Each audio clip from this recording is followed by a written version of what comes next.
It's 6 o'clock. Oh, you do? Okay. Mhm. Call this meeting to order with the flag salute.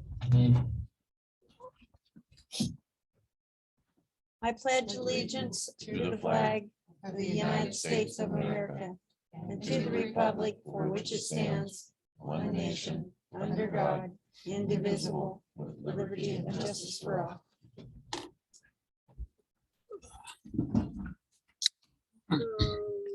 The actual roll call.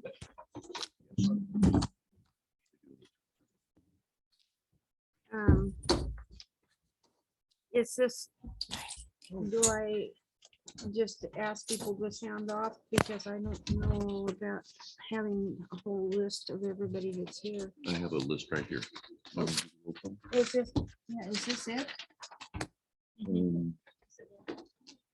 Yes, it is. Oh, yeah, 55. Okay, so we got Linda, Racine, Deb's here. We have Joni. For you. We have Ryan and Robert, Ryan, Christine. got Racine. Online, we got Terry here. Do we have anybody online? Jamie Olson. And Jamie, I made it accident. So Jamie's not on the committee. And Sarah, but Sarah Cash is online. Okay, so do we have Kimberly Lanning online? She sent a message and said she was not going to be in town. Okay, and do we know about Ken Vogler? I have not heard of it. Okay. Okay, so Madam Chair, looks like we have everybody but two. So we have a quorum. That's good. Mhm. So Louis and I went and buried my agenda.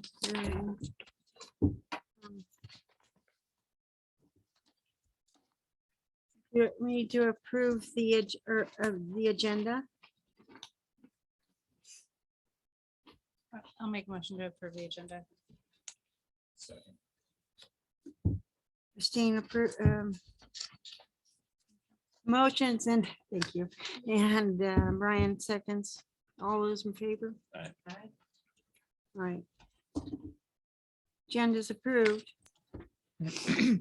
Approval of minutes from May 20th, 2021.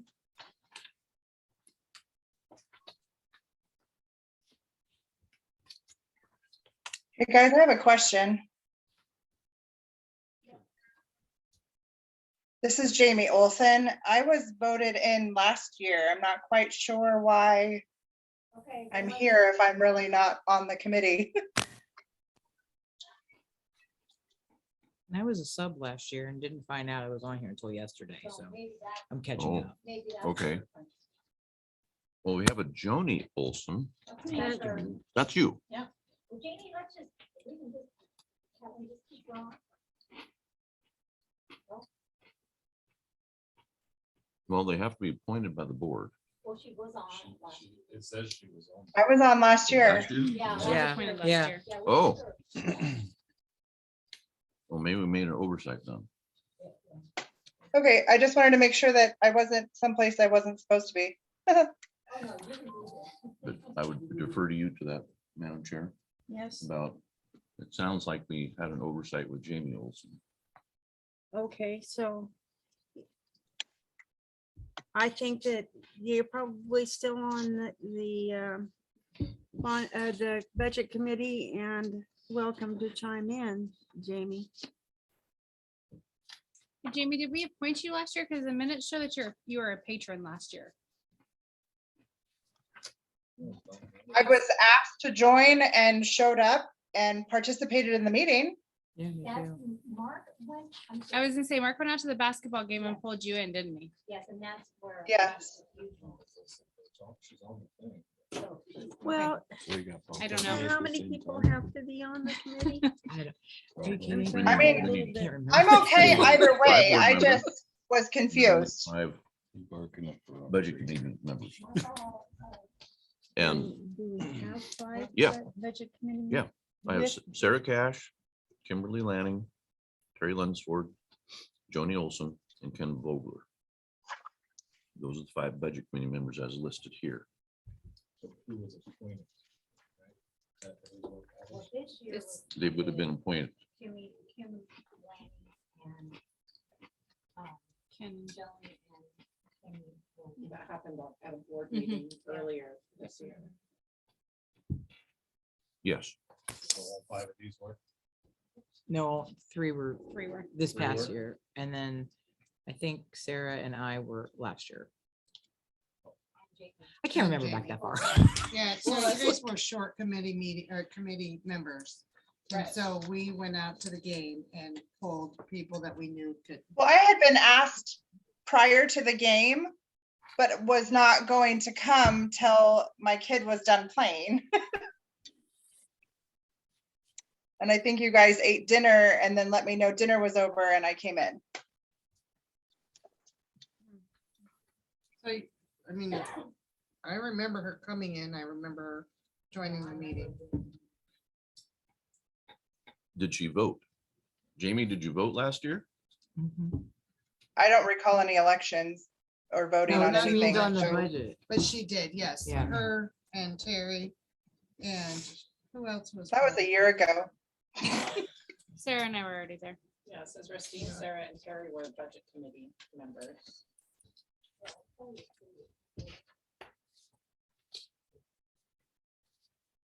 Well, do we know if all these people are still going to be on the committee, like Well, the term, Rufus are not here? the term for Kimberly Lanning ends 2024, and the term for Ken Vogler ends 2024. And those are the 2 that are not present that I have on my list here. So I guess, are we at the point that we're saying that Jamie isn't on the committee? Sub? Could she be a sub on the committee? I'm trying to defer to procedure. I don't think I've ever run into this. I've never You- seen this happen before either. Yeah, so I'm glad I'm not, Committee is the 5 board members and 5. yeah, it has to be committee equal, members. but we do have 2 absentee Right. budget committee members. So I guess the question would be, would the board allow Jamie Olson to sub in one of these people's place? Do you see any problem with that, Nancy? Probably not, if she was appointed by the board last year. Yeah, I think we should just move forward with the meeting with 6 community members and 5 board members. yeah, knowing that 2 of the community members are absent. Yes. All right, is that agreeable to the board? So do we have to make a motion to have her be? I would suggest that, yes. Well, I would like to make a motion that we have Jamie Olson be a sub for this meeting for the budget committee. Second that. Christine seconds. All in favor? Fine. So you're in, Jamie. Thank you, Jamie, for allowing us to work through that. I'm sorry. I'm sorry. Thank you. Sorry for the confusion.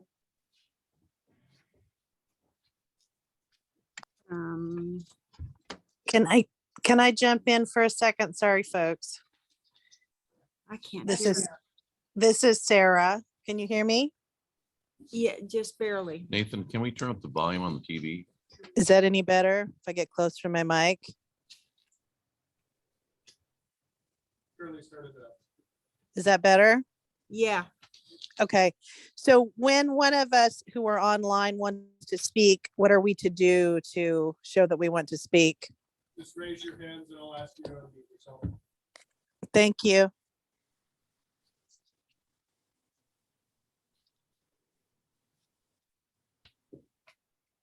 That was it for now. Okay, so now are we back to the approval of the minutes from May 20, 2021? Yeah, I don't think we finished that.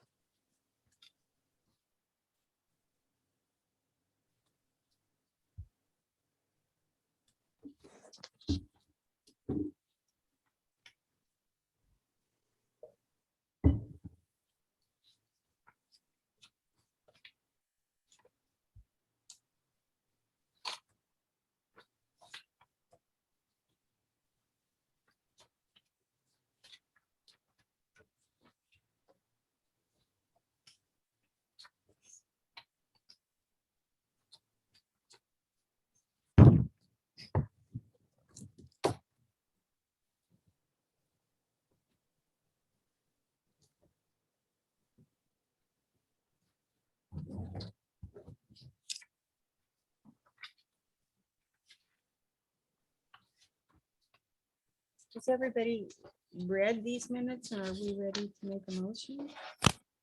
I'm ready to make the motion to approve the minutes. Deb makes the motion and Ryan seconds. So the motion is, all of those in favor? Aye. Aye. Motion has Aye. been passed. And now we're down to the election of officers. I would like to motion to nominate Joni Olson as the chair of the Knew I budget should've committee. nominated somebody else first. I'll second that motion. Motion has been made and seconded. That all those in favor? Aye. Aye. I don't hear They you, said Joey. Oh, hi. They said aye. Okay, All right. So do we need a vice chair? yes, ma'am. All right, so we'll open nominations for vice chair. I'll nominate Ryan Van Louven. All right, He's is on the there a- board. Oh, we can Why can't we? be on the Yes, budget yeah. committee? Well, I mean, Jamie. are Oh, you all were- the budget committee? No, just the 5 of us or 6. I guess it needs to be Terry Lunsford. No, sorry. You're the only one here, Charlie. There's 2 more. What does the vice chair do except if she gets hit by a bus? Is that kind of the idea? If we have following up board budget meetings Uh-huh. and she can't attend, You run. then you would run them. Simple. I'm on 2 other budget committees besides this one.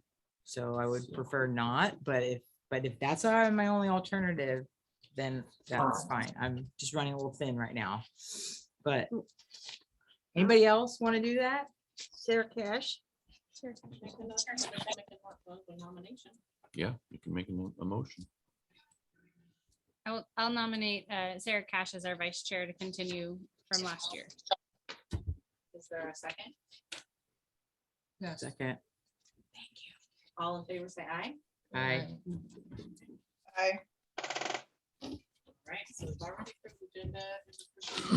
I guess we'll move on to the budget message. Thank you, Madam Chair. Yeah, in the packet, you will see my budget message there. I'll try and stay pretty much on script, but there'll be some areas that I'll add to that. Just anytime you develop a budget, it is you're capturing a moment in time. And sometimes in the budget world, it changes within hours or even within the course of a day or of course of a couple of days or a week or whatever.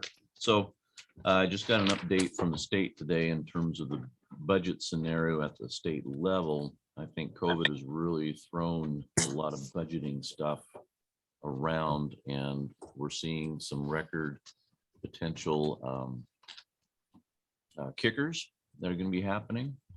And the funding for the schools, because of those kickers are going to be happening, will not be as much as I think what we would like to see. But it's still, they're saying, just hang in there. It's still too soon to tell on all these things. So things are kind of tumultuous at the state level. So the good news is Nancy Hall, our interim business manager, has done a fantastic job this year in terms of probably the analogy I like to use the best is putting the files in the right file drawer of the file cabinet.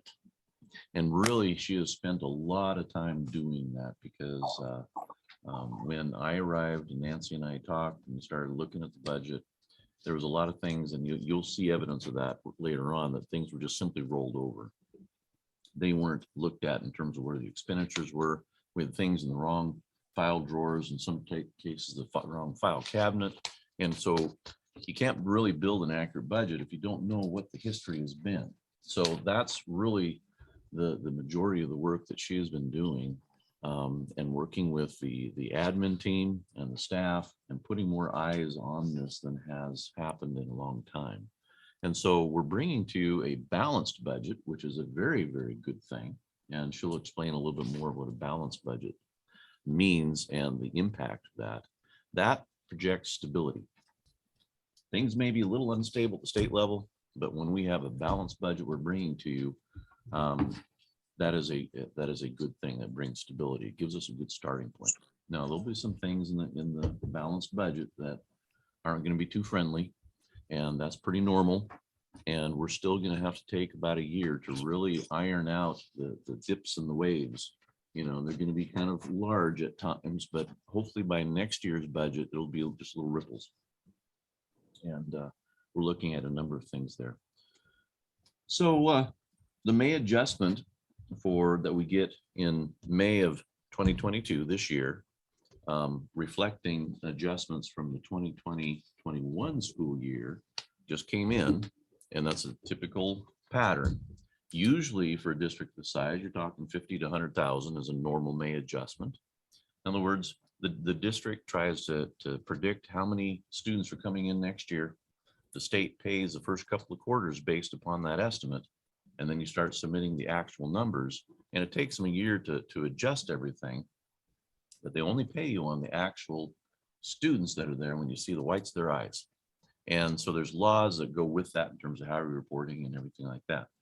Unfortunately, this district chose to way underestimate its estimates for 2021. Therefore, the May adjustment is huge. We didn't expect that. And so the May adjustment is 800,000. And for the 2021 school year. In a way you think, oh boy, that's great. Well, not necessarily, because that's $800,000 we could have been using this whole time, you know, to buy counselors and textbooks and buses and, you know, supplies and all those for staffing. So we really are working hard right now to make sure that our estimates for next year for membership is very accurate as they can be. So the May adjustment next year will just be a small little bit. That way we're capturing the dollars that really need to be in our warehouse, and that allows us to be able to do the good work that the public wants us to do. Let's see. We started this year and approximately $2 million in our beginning fund balance, and we're ending approximately, and we have some updates on that even as of this afternoon, and Nancy will share the exact figures, but we're ending our ending fund balance around 1.5 million. That means we overspent by 500,000. But wait a second, that includes the May adjustment of 800,000. So if you add those two together, you're talking 1.3 million. Ouch, we got to bleed. We got a bleed going on. And it's going to take us some time to figure out exactly where that bleed is at. And we have a lot of things that are coming into the district from OSBA and COSA to try to help us through this. You know, 80% of your cost for district budget is staffing. So we got to look at that. We have to be very careful as we look at that. Anytime we have somebody naturally resign, we always administratively look at that and say, gee, do we need that position or can we backfill? It's a great time to just absorb things through natural attrition and reorganize. Also, we need to look at, okay, how many students are we have coming in for like Learn at Home? How many students we have coming in for brick and mortar? And keep in mind, the board this year decided to just focus on those two programs alone, which I feel was a wise move. So that means we had options go away, our Bear Creek Elementary went away, Greenways went away, and the Corvallis Farm School went away. That's really allowing us to really focus our resources and make sure that we're supporting both Learn at Home and the brick and mortar programs appropriately and efficiently and effectively. whether it's, special ed services, which are required by law, or Title I services, or texts, or resources, or staffing, or whatever. So I feel that was a very good thing to do, although you'll see it reflected that we did lose some students from that. And correct me if I'm wrong, Mr. France, I think it was around 200 when we look at that. So that hurts on the revenue side, but then we also cut enough positions to offset that. So hopefully it's just a wash. And for Learn at Home, we're predicting we're going to be growing next year with that. And I think you'll hear a little bit more from Mr. France later on in the presentation about that particular program. We're looking at all contracts, and we've already identified some that don't need to exist. And the board has already canceled those contracts, and there's more that are on the list that we're looking at.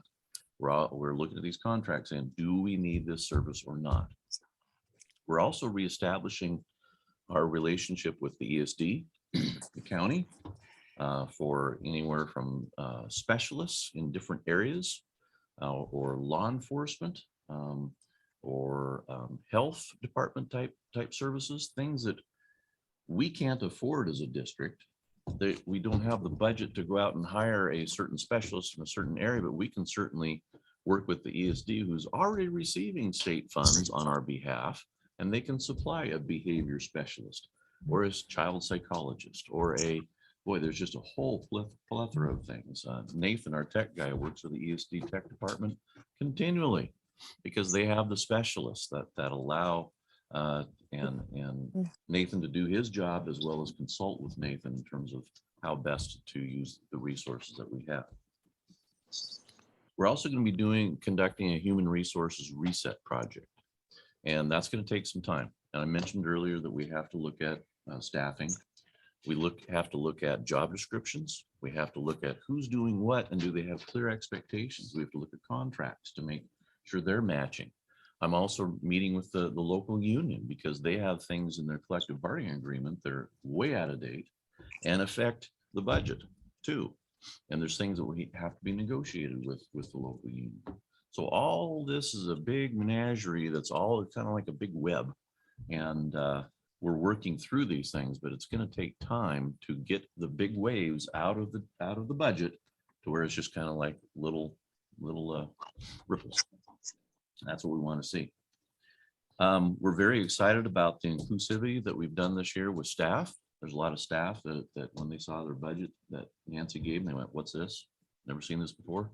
And so that's good. That's good. That's been a good learning tool.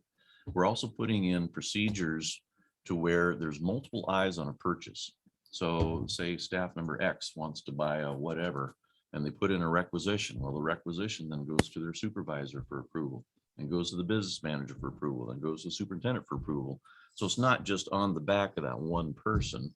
And we're all looking at our budgets and being mindful. And if, if I'm out of money, I'm out of money. Or if it's a need that was unforeseen that you have to go over budget to come and see Nancy or come and see me or their supervisor and say, I'm out of money, but I forgot about this. I've overlooked this. That's normal. There's checks and balances there. And we haven't been seeing that. And there's a lot of things in the budget that you'll see that are way overspent this year. Way overspent because nobody was watching. And so we're restoring these processes because we need to assure not only our staff and students, but our parents and our public that we're using our valuable tax dollars very wisely. And that's what this reset is about. That's what this budget is about. That's why you have a balanced budget in front of you. We are adding some key positions that, I wish we had that 800,000 earlier, but we need to find a K through 12 counselor. It is very obvious to me, as well as others that have visited the school district. We need a counselor. And also we're restructuring our admin. Rather than an elementary and secondary principal, we're going a K through 12 principal and a K through 12 VP/AD, vice principal/athletic director. That way the athletic director is actually a certified administrator, because any AD is going to have to deal with coaching evaluations, Title IX issues, student discipline issues. And unless you're a licensed administrator by law, you cannot be dealing with those things. So it really covers it very nicely. And we have a nice enough size with our brick and mortar that allows that. It also allows the K through 12 principal to be very consistent. You're not butting heads with the other principal because you are the principal. You are the one that's being consistent with that. From kindergarten through grade 12. So you welcome the kids in kindergarten and you graduate them after 12 years. Isn't that right, Mr. C? Wait, kindergartners too? Mr. C is our They're the new K best, through I 12 thought. principal. Yeah. Yeah, so we're real excited. So I mentioned how we're partnering with other services. I mentioned talking with the union. The union got an 8% COLA adjustment last year. And there is no COLA adjustment negotiated in their current collective bargaining agreement, which lasts another year for this upcoming year. So you will not see a COLA adjustment in this year's budget because there was an 8% adjustment from last year. And, you know, I look at that 8% and you think, wow, that's a big adjustment. Well, you have to be competitive, you know, in terms of the job market, especially as we're talking about labor shortages. We have to compete with the Flomas and the Corvalises and the Eugenes and places like that to attract people to our door. So you will not see a COLA. There is built in what are called steps. Our salary structures are to where if a teacher, for every year that they're here, up to, I can't remember, is it 15 years? Somewhere in there, they always get a step increase, and sometimes they may go back to school, so they get a column increase too, based upon the number of credits they earn. It's just the incentive for them to stay with us. It's also incentive for them to go back to college and get some more credits, which makes them even more valuable to us. And that's just how the salary structure works. So there's built-in steps, no COLA. And really that is, Madam Chair, that is my budget message. I'm excited for us to really get our hands dirty with this and Nancy takes us through this step by step. We encourage you to ask questions. We want you to ask questions. We want you to understand this as best that you can, because one of the major roles of a budget committee is communication to the community and to other staff. And I want you to feel comfortable with this budget. And if there's things that we've missed, we can always look at amending them. We can actually approve supplementary budgets later on in the year, which I predict will happen with this budget, because again, this is just a snapshot in time, our best guess at this particular time. And I can guarantee by next fall, it'll change. It's just sometimes, you know, if you've been in the classroom and you do this wonderful lesson plan, 10 minutes into the class, because how the kids are reacting, whatever, you just throw a lesson plan out the window and you just have to punt. Sometimes that happens, and it happens quite often with budgets too. So this is our best guess, our best educated guess. And it's not just a guess, it's actually, there's been a lot of thought and analyzation put into this. And also we're starting to train up people a lot in terms of using the tools that we have to make sure that we're putting lots of eyeballs on the budget. All right, Okay. are there any questions or comments about the budget message? All right, we can, well, I have a quick question, which Yeah. maybe you're going to cover at some point. And Mhm. If that's the case, we can just move on. But I am really interested in the enrollment numbers for the two programs Mhm. and like staffing numbers. I mean, I couldn't really, and maybe it's in here, Mhm. so we can just move on if we need to. But Mhm. because to me, that's where Yeah, that's, how you develop. So your let me- budget. let me answer this way. Nancy, are you gonna show them that chart on enrollment? I have the ADMW, I don't have it broken out by the two programs. Right. So we can look at overall enrollment, and also the FTE is actually built in the budget, and we can kind of highlight that as we go through the budget. So you Okay, can well, see. and I noticed where the FTE is. I just, sometimes you like to see in order to get the whole big picture, it's Yep. like you need to see it Yep. in more than one way, and I'm Yep. pretty visual when it Yep. comes to, Yep. we have this much staff for, Yep. all of that. It just, I am too. And that's part of the HR reset project also. yeah. You know, it's easier to see in your brick and mortar, the staffing that you have. And still, I'm only been here since March. I'm still learning the staffing in the brick and mortar. That's for you. Oh, thank you. It's harder to understand the learn at home, and the person that really understands learn at home better than anybody in this room is Mr. France sitting right there. And so he can talk a little bit more about that staffing as we kind of go through this, because you're going to see areas that the staffing has increased, but so is our enrollment. So if you look at this chart that Nancy passed out, you can see now ADMW is your weighted. That's your membership plus weighting. Weighting has to do when they give you extra credits for special ed students or title students or homeless students, because those students generally cost more for services. And so this is the ADMW as it has been. If you look at 17-18, we were at 335. 18-19 is 465. 19-20 about the same, 443. Then 2021, whoa, it went way up, didn't it? Yeah. Well, I do believe that was the first year you learned at home, wasn't it, Mr. France? Yeah. Jim, do you want to sit up here in this empty chair? I'm not part of the committee. That's why I'm like, wait, I'll just I pull myself back. I can sit back here. Okay. Cheryl's online and Eric's sitting in the back. He's really smart. Okay. And then 21-22 estimate at 11-16, because our actuals are still coming in on that. And then our 22-23 estimate is 11-48. And that's without, that's only learn at home and brick and mortar. And brick and mortar, only learn at home, brick and mortar, no options, no Mr. France. Yes, we get paid on the high of the 2 years. Mhm. So this year is our high year.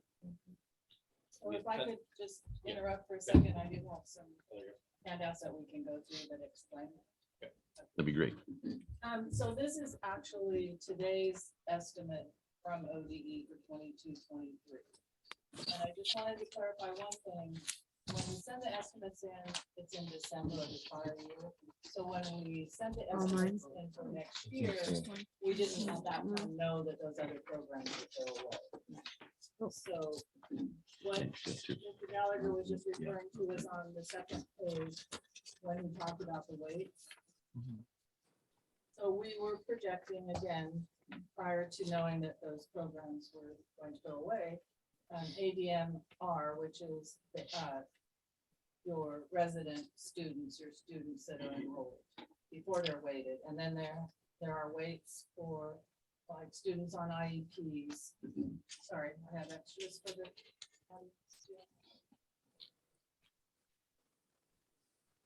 So this explains the weighting.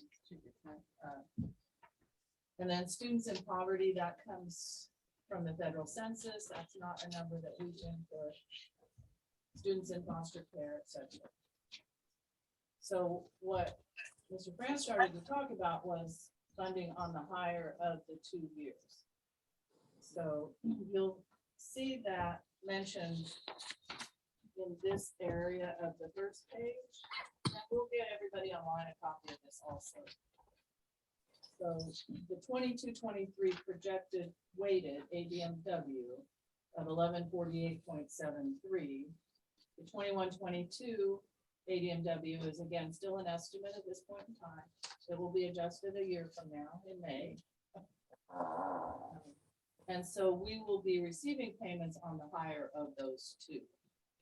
So if we do lose 200 students because those programs were closed, we will be paid on the 1,116.4 from this current year's estimate. The state school fund is a year behind and based on estimates at this point. And the reason they do the higher of the two is to give you time, like a shock absorber. Because if you do lose 200 students, it gives you time to strategically plan, okay, I need to start planning, budgeting now for this other target that's coming up. And sometimes the target is higher. You never know. I don't know, I know you're gonna go over everything, but I have a question about something you said, which might be covered. So should I ask that now or later? Please, Okay, go ahead. actually I have two, but the other one I can wait. So on our ending balance where you said we had a discrepancy, not discrepancy, a shortage because we spent more money than we actually have. We did. And you said now we got that 800, Mhm. which is about 1.3. Yeah, Okay. the 500 plus 800. Right, so my question is, and I tried to find it in here and I really couldn't, but my question is, if we cut we have her learn at home, Mhm. if those other programs are cut, Mhm. and from what I understanding, and I could very well be wrong, that the money that we get from those programs, we already have. So the money from Greenways and all those programs are in, that money is in our budget. This year, So, this year. right, right. Right. So if we cut those programs, then we should have, that's got to be at least a $2 million surplus on top of this, of whatever the difference is, which is like 250,000 and then the 800,000. Does that make sense? Your revenue is going to go down, but then you also reduce your staffing to match that downward revenue. Right, that's what I'm saying. I'm sorry, the cuts. Where are the cuts in the budget? Because from what I can see, our revenue is going up, but the cuts aren't in there. So we should have like $3 million. Does that make sense to everybody? Or am I? No? I'm not connecting your dots, but that's Yeah. okay. Okay. You might- No, go ahead, go ahead. I think what you're saying is our ADM is, at this point right now, the 1,100 ADMW. When we close those programs, the numbers are going to drop. We Mhm. anticipate that drop, but we get paid for the high of the 2 years. This budget is reflecting the high. Right. Yeah, I just couldn't Right. find where those, like, if it's a cut, a real cut, Mhm. then our projected budget on those line items, Mhm. somewhere in these pages, that's gonna be 0. Mhm. Because they're not gonna, that's not gonna be there anymore. But over here on the left side, Mhm. it's gonna be filled in because we had those expenses Mhm. before. That's what I'm trying to say, where I just wanted to see where the cuts were. We will be showing you those. Okay, that was my other question. Yeah. One more question. Uh-huh. 2019-20, in this book, we had, and I'm sure it might have been a revised budget, but in the one that we have, this one you guys have. Yeah. It's $6,815,293. What page are you on? Yeah, what I'm page sorry, you the on? very first one, wait. Okay. Yep, the very first summary page. So if you go back there, and I just happened to see this because I was comparing, I have the budget book from last year. Mhm. And that same actual, which is now an actual, was actual back then, is 5,775,500, which makes it a difference of 1,039,000 and change. I just wondered, is there a revised, like, an error? Because that wouldn't surprise me actually, but was there an error that made that amount different? So are you looking at the 21-22 adopted column? Nope, I'm looking she's at the looking at- 2019-20 actuals. Those are actual. Right, well, that same column in the previous year's book, the same exact column is 5,775,000. Right, and I think the difference is the beginning fund balance of 1,039,000. Because I don't believe in the past, the beginning fund balance nor the unappropriated ending fund balance were included. Okay, so they didn't match up like they should have at the June 30th, that's- July 1st. And that's what Mr. Gallagher talked about, a balanced budget. You'll see revenues and Okay. expenditures do match. Okay, that's, like I said, I know this from experience. You can only go back so far because if you keep going back, you're just gonna keep going back. But I just wanted to ask that because I noticed it. Thank you. And I'm glad you brought that up because those are the types of discrepancies that we've been discovering a lot. And, but Nancy's right. We have to include the ending fund balance and the contingency. Fund balance. Yeah, in the budget. And we think it was not included in the previous budgets. And that would be the difference.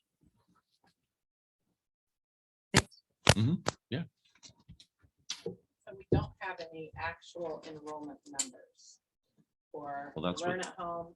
I mean, Oh, you know, you want to separate the two. I do. We're running about 275 brick and mortar. Is that about right, Eric? Enrollment, Enrollment at brick and mortar, we're about 275 K through 12, right? ballpark, Ballpark, and then ballpark, Tim is 500. 500 learn at home. Well, see, right now, we have 500 in Learn Home. We have 16. We had more, Crestwell. We have right at 50 in the online options. We have about 150 in the greenways. Mhm. And then the Corvallis Farm program went down to 0. So that's kind of where we're at. That helps a lot, It just, kinda helps. just kind of to visualize those Yeah, buckets or mhm. whatever you want to call it. Yeah, yeah. But then the important part is talk about money, so that's the enrollment. Mhm. But then for money, it's the membership. So not attending. So that's where you can't just take the enrollment numbers and multiply it by the money, it's by their attendance. That's the membership piece. So So that's are you where it saying that if you're enrolled, doesn't mean you're a member? I mean, You are, but if you have a kid who's missed 50% of the school year, well, don't you disenroll them after 10 days? yes, but like, well, we have kids who Yes. here and gone. Okay. 7 days later, you're back. You'll never get dropped. Okay. So their attendance rate is not where you want it to be. Okay. Ideally, you have 100% attendance, and then you get a full weight for the full. I student. see. Okay, that helps. Okay. So Well, do you hasn't- know, oh, Go ahead. sorry. No, go Do you ahead. know if those kids that their programs have ended, if they're coming over to learn at home? Well, right now, those programs are still going through the remainder of the school year. They're just not renewed for next year. Okay, so you don't know if they're gonna come over to our, Right now, they're gonna have options of where they go. But yes, they're an Allison School District student, so we're saying, hey, we'd like you to join this program. But it is a choice because just like anybody that we choose no, to say, hey, you tell them. Yes. Hmm. yes.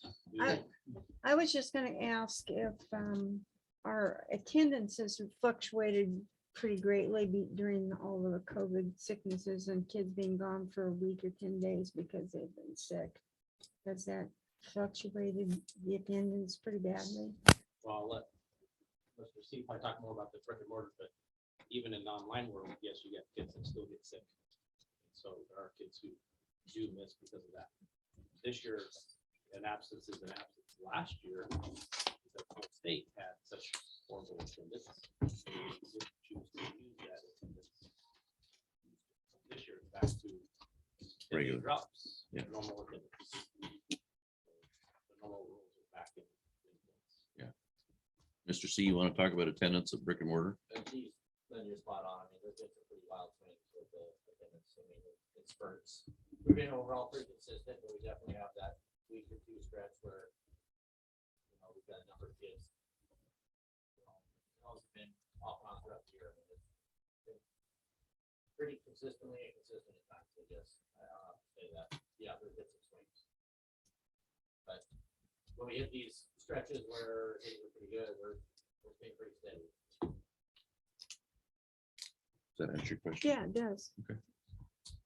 All right, any other questions or comments? All right, let's move on to review of budgeted revenue, general fund. It's all yours, Nancy. Okay, so again, you have the information on ABMW historically and today's ODE estimate that just came out that determines the state school fund share of the revenue. We are going to have some pages change in here for the last minute discovery. We're going to propose on the expenditure side some additions, but let's go through the revenue first.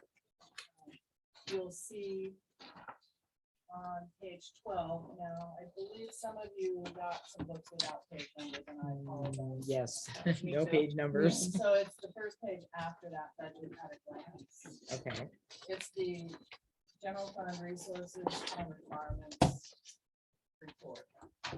So Looks like this this. number, SSF formula. And that's actually page 12. Yes. So you're starting, the budget is page the 12. the page that has the two, Yes, yeah. that's- yes, that's page 12. Okay, So when we talk about the SSF formula, the state school fund formula, that includes several components. And that is outlined on the first page of today's estimate. So it includes all of these things, local property taxes, common school fund, county school fund, and that's your sum of local revenues. And then on the right-hand side, the transportation grant, that's an estimate of what we think the transportation costs are going to be. And the state is estimating will be reimbursed at 70%. This year and last year, Halsey was reimbursed at 80%. So that most likely will go up again. That's based on miles driven and other factors. So, but at this point, the state is saying it's going to be 70%. Keep in mind that that reimbursement rate is for educational transportation. So like to and from school or to an educational field trip. But it does not include athletics. Athletics or just a fun field trip, no educational Right, piece. right. We have to fit the whole cost. So the administrative team and I, we really promote the educational components. Still go have fun, but go to the zoo for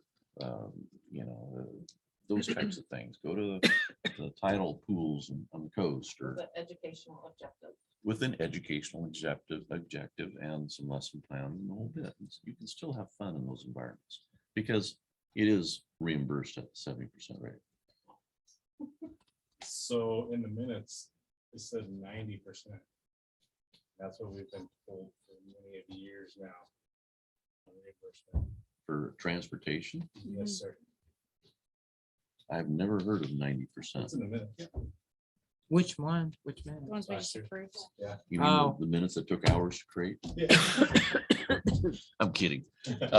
No, I've never heard of 90%. I don't know if It's that's a possibility. is a possibility. 70 to 90% is a possibility. Yes. Oh, And okay. So maybe at some point, Elsie did get reimbursed at 90%, but I know this year and last year it was 80%. So I have a question then, when we talk about educational transport and sports not being a part of that, what does that look like? Excuse me, for our transportation for students that we are using after hours transportation for after practices and things like that, the activity buses. I do So those believe- kids would essentially, if we didn't have but practices, that's to and from would be their able to, house, which is at the, Homeschool. it's home to school in the evening, Yes, yes. yes. So, okay. that would be reimbursed. A good question. I have one more question, sorry. On the other side of the page for local revenue, does this take into account the money that we need to pay back taxpayers for the over ask in their taxes So for the bond? we're not actually allowed to pay anybody back. Well, But- does it change, or does that take it into the decrease in the tax? Yeah, that we're so collecting? when we get to the Fund 310 debt service, you'll see a decrease in what we will be certifying for that. Mhm. And I'll go into more detail when we get to that, Thank you. because I know that's an important document. I don't know why you would gather that. It's important everywhere. I pay Yeah, it taxes. is. I It don't like is. my increases either. Yeah, it is. It's a very It's important very topic. important. So if you did see, I believe in the PowerPoint that we sent to everybody, the estimate at that time was in there. So the state school fund takes the extended ADMW. Nope. There we go. Oh, sorry. Oh, that's it. This one's not on. That's it. So the state school fund formula takes the extended ADMW and looks at the teacher experience, which Alcee has a lot of new teachers based on new programs. So the teacher experience for the district is just under 6 years. The statewide average is 12.3. So it's a minus adjustment for Alcee, and that's not uncommon No, at all. No. So there is a very complicated formula with a lot of decimal places. And that's what the state does to make sure that that 9.299 billion is spread out over 2 years and then completely spent out, basically. So a lot of estimates, a lot of guesswork, a lot of changes. We had 9 estimates that came out last year. I think we've only had 3 so far this year. So there's a lot of up and downs. It's again, back to that best estimate at that point in time. Yes. Back to the transportation reimbursement. Can you hear me? Yes. Okay, my understanding was that the 90% reimbursement was linked to the percentage of students we had below the poverty level. So the transportation reimbursement, there's a lengthy report that the transportation department has to send in every year. There's a total miles driven, a total miles for the non-curricular activities. There's the expenditures that are audited and then turned into the state. And so there's a lot that goes into that estimate. It isn't directly tied to poverty, though. Okay, thank you.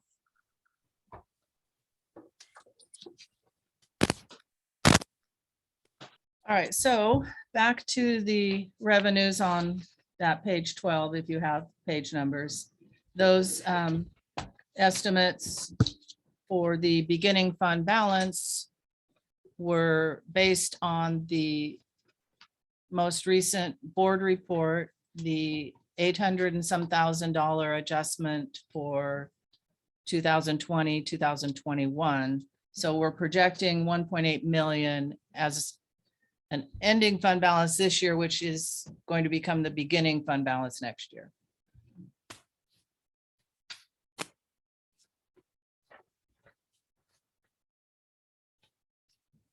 Are there any questions at this point on revenues? Okay, so we'll move on then to expenditures. And this is where we have a proposed change. One thing I would like to point out, back to the revenues, is, when you reflect on this, the ADMW and the serious increases. So if you look at 219 to 20 actual, kind of the bottom there is the general fund total, 6.8 million. And then you look over to the right on the 22-23 proposed is 12.9 million. Well, that's reflected of this. When we have more kids, we get more revenue. Just so you're aware of that. Did you want to talk about the proposed change to the expenditures now? Did you want me to go through that? That we Well, does have. that reflect this page? So it's going to change that entire section. Yeah, that you better than. The entire let's talk about that. requirement section? This first section Of expenditures. Oh, that started on okay, page okay, 12. Okay, got it. Yeah, requirement. Sorry. We apologize for the lateness of this, but we didn't catch this until today. Did And everybody get one? it has to do with the advertising costs for Learn at Home. And for Learn at Home to work, we have to be able to advertise that we have a Learn at Home. That's different than a brick and mortar. You drive down the highway and you can drive past the school and there's the school and, yada, yada, yada. But Learn at Home attracts students from all over the state as well as all over the nation. Just the state. Okay. They have to be in the state. for- In the state for, okay, sorry, I misspoke, but we have teachers that are all over the nation. That's what I was probably referring to in my mind. But to do that, we have to advertise. And so this year we had some expenditures in advertising that went kind of haywire because of all the stuff been going on and just happened. Nobody individual's fault, it just happened. So Tim has really been working hard to get control of the advertising budget. And we think the advertising budget, now don't fall out of your chairs just yet, is for Learn at Home, we're setting it at 200,000. And you think, wow, that's a lot of money. Well, be careful, because for every dollar we spend in advertising, we're attracting multiple kids. And the ADM that we get for those kids is around $9,000. So you start doing the math, and that's how, and we can definitely see when we're advertising and we get increased enrollment in kids versus when we shut it off, we see that decrease. And so is what Tim is really gonna be paying attention on this next year. And I'm gonna kind of turn it over to him for some comments on that in terms of what your plans are as you move forward with that advertising budget. So basically, most of it is cost effective. So you have to say amount we're spending is going to end up benefiting the district. So the amount that we spend, we have to have more students come in for the duration of time. That's why we turned it off April 15th or so. It's when we turned it off, at that point, the returns on your investment go down because your amount of time in the school year is down. So the longer, so the most of the advertising budget would be at the very beginning of the school year. So you get them at the very beginning of the school year. So you don't have the full school year. Then you're basically trying to make. We did turn it off. And we turned it off in late October, and the month that it was off, our enrollment actually dropped by 100. It turned back on. And started climbing. We were up to. We're at 550, and then we turned it off again on April 15th. And then, so it's a roller coaster of enrollment, and I would definitely say the advertising is what we do. That we need. Look to the other online programs across the state. Just tell anybody, type in online learning or online school, and then you're going to see who's paying for advertising, because that's what Google does. We pay Google to put our ads in there, and you'll see that Learn at Home isn't the top one. You go through and you'll see who's spending more money. The person who does that part for us, he knows when to slide it in to get a better return on our investment. So that is, there's a lot that go into that part, into that budget. But it's something that has been very beneficial to get our enrollment up because of 500 students. The revenue that brings in is far outweighs the cost. So then Nancy, you can explain to us how what we just explained is affecting the numbers. Right, so the budget. total is not changing. The revenue obviously did not change. And so in the budget at a glance, there was some mention of the program budgeting and accounting manual, which we call the PBAM. That was established through law and then given to ODE to come up with that called chart of accounts. And I was actually on that committee, so I'm pretty stubborn about following that account code system. And that's where you get the good, the best comparisons like to like, as long as you're coding things the same. And that also goes out statewide. Every school district in the state is supposed to be using that also. So you can compare yourself to other districts. It's all in different categories. So when we talk about advertising, that's actually in an object that starts with a 3, which is purchase services. So you'll see the purchase services line went up by 200,000 from the previous version. Now to balance the budget, that 200,000 had to come out of someplace. So if we're spending 200,000, we're not going to have as much to carry over, and that's your unappropriated ending fund balance. So that went down in order to, again, balance the budget. So you won't see the total change. You won't see every line change. The function is 2410, which is Office of the Principal. That's being coded to Learn at Home. So that function changed. The object that's tied to advertising, which is 354, would have changed. And but again, the budget total did not.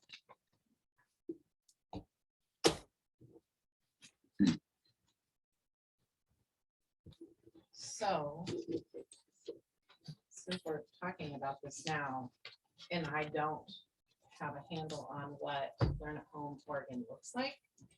So when you're saying you're advertising, you're spending 200 on advertising, do you expect your enrollment to increase?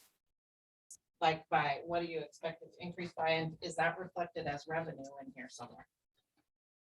I mean, or, So the revenue again is based on that estimate from last December. It's a little bit high at this point because we didn't know then that those other programs we're gonna do, like Greenways would go away. okay, So it is currently in the revenue just as a total number. okay.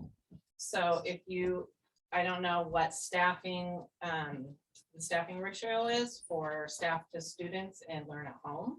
I don't know if you can have a lot more students. per- Mr. per France? Staff member, so I mean, so like, what are the considerations for hiring if you're getting I more think- enrollment? Maybe what might be a better, I'm not sure this is maybe what you're really getting towards or whatever, is in here, 612 is the learn at home. And so when you go through there, our staffing is gonna come out to, So actually for the budget, we don't break it down to that level. It's by function object. And what he's talking about is 6 spaces over the very end. So we can pull up that information anytime we need it. But in the budget, this meets the requirements. So we don't take it out to that level. I at least, I don't think it's any secret, so learn at home does cost money, yes. We do have about, this year, about 1.5, to well, time you do ballot benefits and all that, probably about $2 million in payroll. We have about $1 million for the system. So that is 3 million. You have a couple $100,000 in advertising. Yep, we have postage, about 40,000. We have supplies, about another 40 to 60. You're right. Yeah. Now we look at the flip side. This 500 students bring into the district. Okay. The time you weight it down to about 420, 440 students, but then you add your weights, that puts you back over 500. Take your 500 times it by 9,600. Also, now you're bringing in about 4.8 million. Your expenses were about 3.3. So I guess my question is really more about, you expect you to raise your enrollment, does that mean you're gonna have to hire? And hiring is a challenge these days, and so do you expect that you'll be able to do that? When these types of increases happen, Tim, you had to scramble and hire more teachers. Yes, I've been hiring. Yes, so. Yeah. Our expenses have gone up this year. Because last year we were always way behind the game trying to hire. This year we were able to start off with our teaching staff, and then when we hired our instructional assistants this year. We hired our sped director, who was able to bring in something that you would never across the state. You're 100% right. Finding people can be really hard. So when you have people that are held in high regard, you're able to get people to work for you. We have a great sped director who's able to pull in 5 sped teachers. I don't think there's a district in the state that pulled in 5 sped teachers in 1 school year. But that was based off of people respecting and coming in because it's a very good program. And so we do believe that we can replicate and grow this, because now we have the backbone, that the structure set. As that structure is now we can replicate this. The So- online programs can go to thousands of kids. Right. So So- Tim, I think the question that she's asking is, at what point do you add another teacher?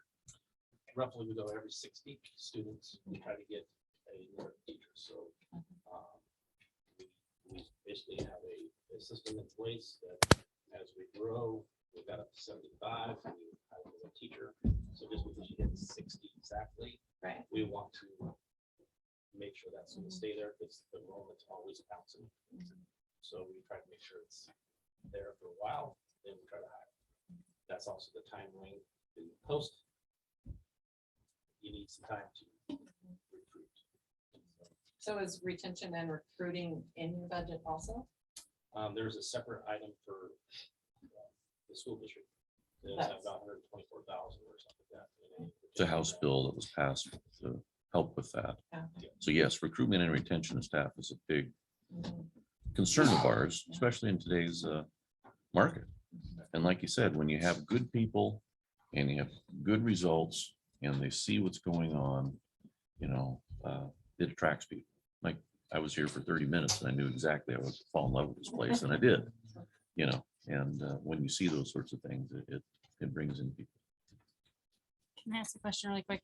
You talked a little bit about when you turned in October, when we turned off the advertising, we saw our numbers dip. So because I just don't understand the enrollment, can you talk to us a little bit about why that happens? Because I wouldn't expect our brick and mortar to drop. I would expect enrollment to stay steady and then just see a constant rise, but I don't understand that component. So Yes, online is a very much a moving target. Okay. All online programs are the same thing because things change in their lives. So they're like, not happy with a teacher at the school, so they're gonna go online and find something else. When you're in a limited area, you may not be able to, the next school is not, like, we actually busing kids from a long place. But other places don't, so like, what else do you have? You get kids in that are in the hospital. We have kids that are, unfortunately, confined. We have kids that well, guess what? This works. So now they're going to be with us for 4 to 3, 4, 5 months while they're in hospital because it's a solution for what they need. So it's a mixed bag of kids. I just actually printed out some state reporting and I showed Sean because I just have to be reversal. You have the kids at the high, one that gets test scores, has a column how far high they can be, and they were all of them basically high, and then he turned it over, and the next kid was not so much. So we have online learning that's very, very wide open. versatile. Yes, very versatile. Yeah. Lots of different things. So definitely not just a one segment market. It is. So when you get really high with the group and you decide to turn off the advertising, or is that something that happens like in the fall you would expect it for? It was at the time, our staffing, our internal staffing, we were just bringing on a sped director. We were just in the process, we had approved for 3 people to be in our central office. We already have 2. One was pregnant, and so basically we were back doing, frankly, it was Laura and I trying to manage 750 kids. So we're like, Understaffed. we're like, we gotta. Because one thing you don't want to do is have a bunch of disgruntled people, because then people talk and it's Mass negative. exodus. So better to say, slow down. Let's make sure that we're doing really good again, and then turn it back on, and we did. And it's back up over budget. So now are you thinking that you will keep the advertising going more steadily on a yearly basis, or are you still going to turn it off here and there? You would turn it off here and there, depending on the situation. So at the very beginning of the school year, you'll turn it on, and you're gonna turn it on full flood, go. So the month of August, we'll be spending a lot of money in the month of August. Yes, it will, because that's when you get the most return for your money for a student who comes in. Because if you come in, like it, they stay a whole year, got the $9,600. School year dips, especially like in October, kids aren't moving around as much, but then you get in December, that's another time that you're building, you get a lot more mobility in your building. So that's the time that then you want to turn it back on. And you'll start to slow down. At the end of the year, the cost effective benefit return will drop, so you will turn it back off, because now it's no longer cost effective to advertise. Because they don't say, well, you're advertising for 6 weeks of school, you're gonna blow your mouth. You're gonna pay the full amount or no? You'll say, yeah, we won't pay it. I just have one more question. Do you know the breakout of out of the Learn at Home? How many of those are high school? Learn at Home is just K-8. So Oh, I thought you said it was K through 12. Greenways is K-12. But that's gone. That's gone. Okay, so Learn at Home is just K through 8. Okay. So very doesn't help budget part, but will help the state report card. Because now the attendance rate will be just here, and then the graduation rates will be.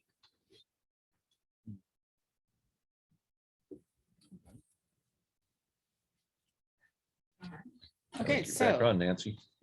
first plastic tab, we're gonna flip over and there's another line item summary of the general fund revenue. And then we start with the expenditures by function, and that's part of that PBAM that I referred to. So I've given you a summary page for every single function. So the first one is 1111, which is your elementary programs. The personnel data, the funding source, if we know it. And then just a summary by major object. And then the next page is the detail that you would normally see in your budget. But I wanted to give you a So summary of what that, you were past the first tab, plastic tab, and everybody should be looking at this, right? yes. Yeah, I'm seeing that people are not quite there yet. Oh, sorry. Go past the first plastic tab. And then turn that first page and you'll see this. That first page. There you go. That's it. That's it. Okay, everybody there? Almost organized. Okay, the first, yeah, there you go. One more page.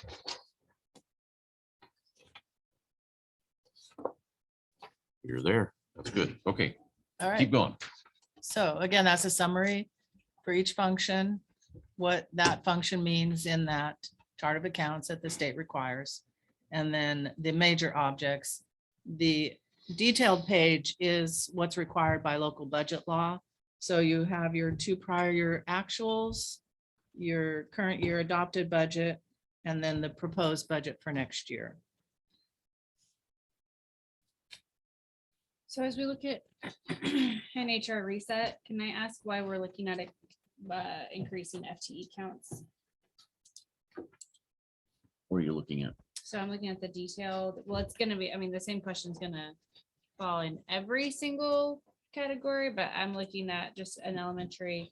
Our adopted 21-22 FTE was 10.63 and our proposed 2022-23 is 12.5. So overall, we have an additional 4.4 FTE increase just in the elementary side.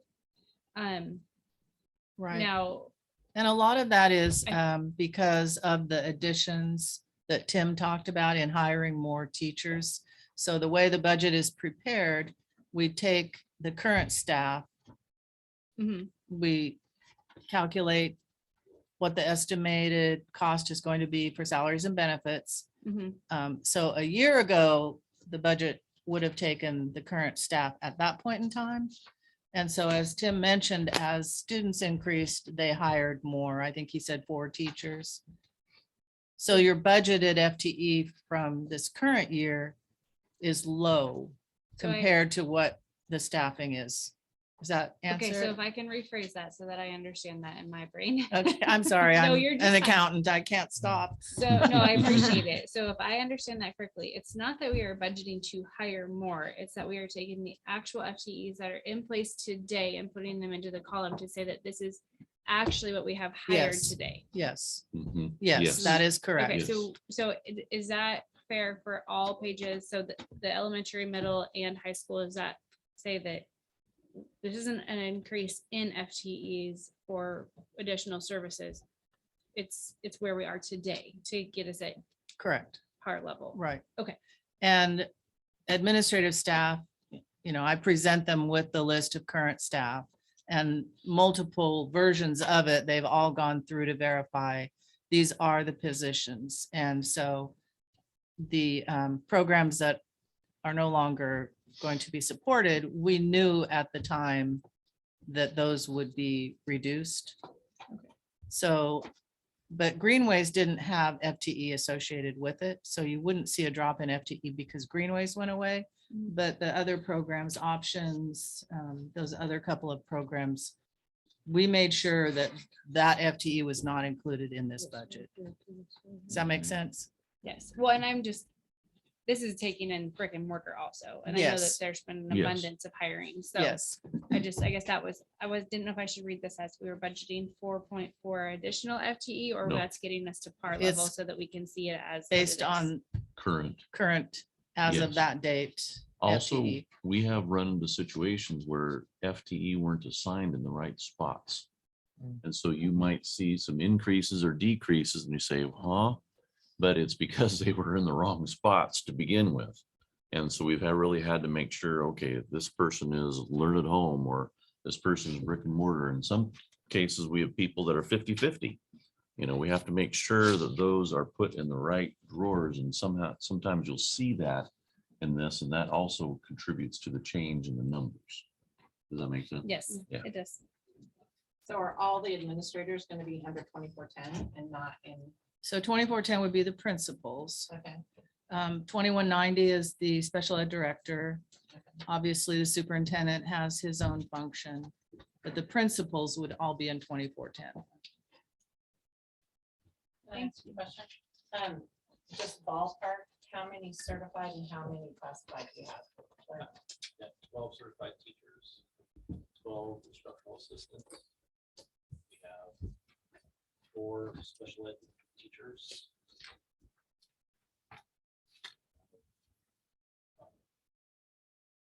I guess I'm sure classified, 1, 2, like manager or office type people. So we have 1, 2, 3, 4. We have people here that are coded as their home, that they serve as district roles as well. This is where one big thing, it's kind of one of those mixed bags. I'll even throw out myself. I'm actually just coded online. So I'm just an online person, but maybe I can code.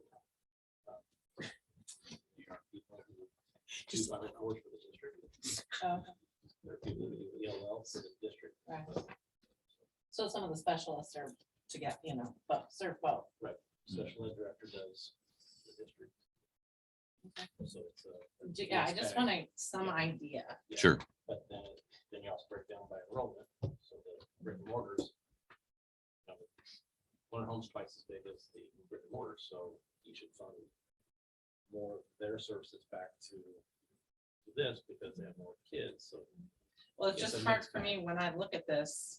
I've never dealt with a learn at home. Mm-hmm. I've yeah. worked at LC for 20 years, so that's my train of thought. And Yeah. that's what I'm looking at. And so Yeah. in some of these areas, I'm like, what do these people do? Yeah. Why would you Yeah. have 4 fiscal people? I mean, Yeah. it doesn't make sense. Yeah. So the more I hear about learn at home, the Yeah. better understanding I have. I might be spending money in those places. The first time I really got a visual is when I attended one of Tim's, what was it? It's Student Month Assembly. Uh-huh. And suddenly in this big screen in front of you, get all these little faces looking, and they're all interacting and cheering for each other and the teachers are presenting. And then you really start to understand this truly is an online school I environment. know. Well, I was just thinking You as know. he's talking about it, I want to attend one of your staff meetings so I can just kind of see Yeah, like. That's okay, not a what bad does idea. this Look like. Yeah. Just to get it, yeah, because it's hard to have that picture Yeah, of it what is. that is. it is. Yeah. Until I saw it, I was having troubles too. Yeah. Absolutely. Sorry. I don't know. This is what we're here for. Yes, it really is. All right, so again, just following through, the next page is 1113, which is elementary extracurricular. There's very little history on that, but I worked directly with the staff involved to make sure that their anticipated costs were covered. So what is elementary extracurricular? So it's those, it gives you an indication under program description of what that is.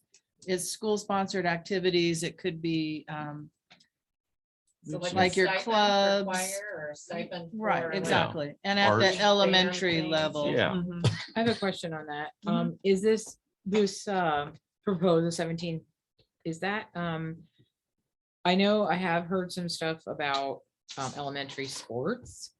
And I don't know would that be in here? Would it be more in another department? Because I think I think we have a lot of elementary kids who go to Philomath. So if we did start some kind of elementary program for kids, that would be fantastic. If that's included, I don't know. This is where it should be Okay, included if we okay. have it. Yes, for sure.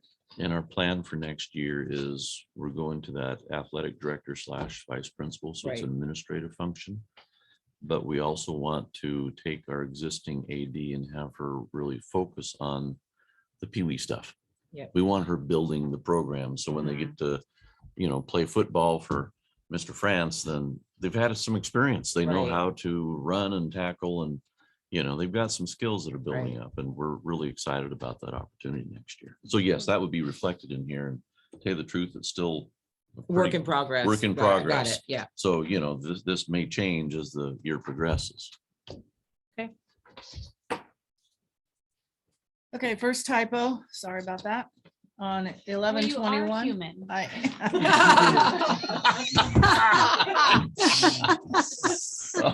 pretty meant that with all the joy and laughter in my I heart. got it. I got it.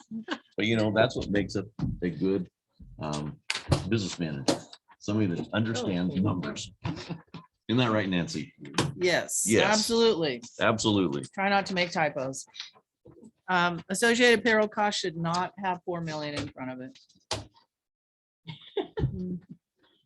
So this is revised. It didn't change the total. That was totally a typo. So these are, again, middle school programs in the classroom. And part of that chart of accounts, any function that starts with a 1 is instructional. It's in a classroom or associated with that. You don't want to take it. Middle school extracurricular would be the sports and clubs and other activities.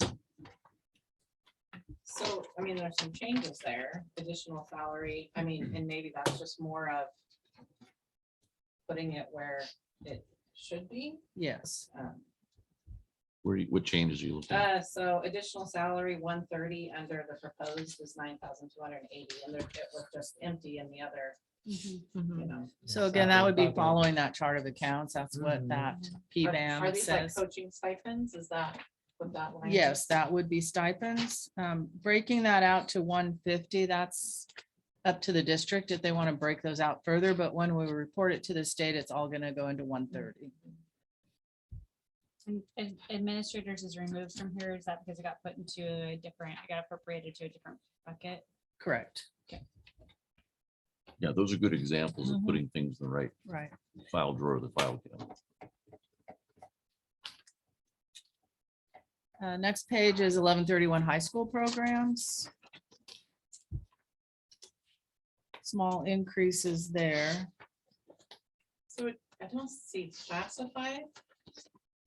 We don't have any classified Or, assigned to the high school so we don't in, have classified. in the days? classroom, Only spent. Okay.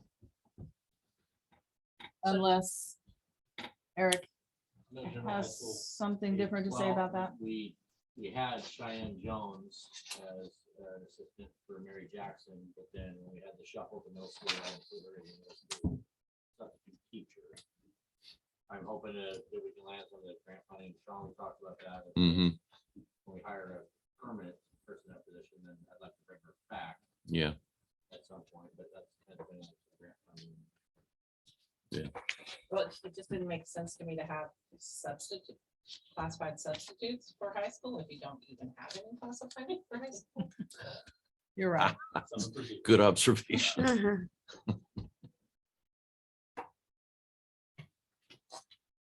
All right, so 1132 on the next page would be the high school co-curricular athletics, activities, clubs. And these are extra duty. There is a part of a classified person assigned to this as like an athletic secretary. It's a very small part.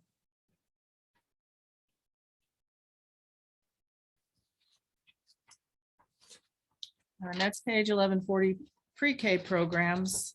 That is part of a person at the preschool across the street. That has been covered by a grant in the past. This year, we didn't get that grant, So we've built that into the general fund because that person is still there.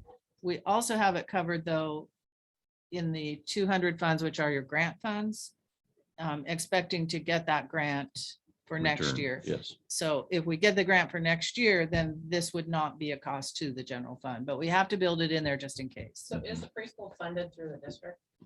Yes and no. The district owns a building. We provide transportation and we provide food. And we also support some of the staffing costs through this grant that she just talked about. But something happened and the grant was not submitted this year on time. And so that's, like she said, we have to cover our obligated costs. It's run through the early learning childhood part of Oregon Department of Education. And so we don't have sole control over the criteria of how it's run. Okay. We don't supervise the staffing. We don't determine the curriculum, or we don't determine who gets in and who doesn't. So like, That's we all. don't do the background checks or the hiring or anything like No. that? It would be ODE or? Yeah. Okay, Yes, yeah. And they have their own processes and procedures they follow. right. And because of the different funding source, and there's parameters with that funding. So is there collaboration and programming? Or I'm just. Yeah. just trying Oh, to absolutely. understand. Yeah. We work with them on kindergarten roundups because, Yeah. a lot of those students will be coming for kindergarten.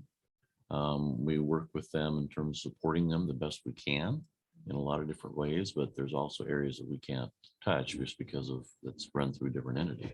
Does that answer your Yeah, question? absolutely. Okay. All right, so next page, 1210, that's programs for talented and gifted tag.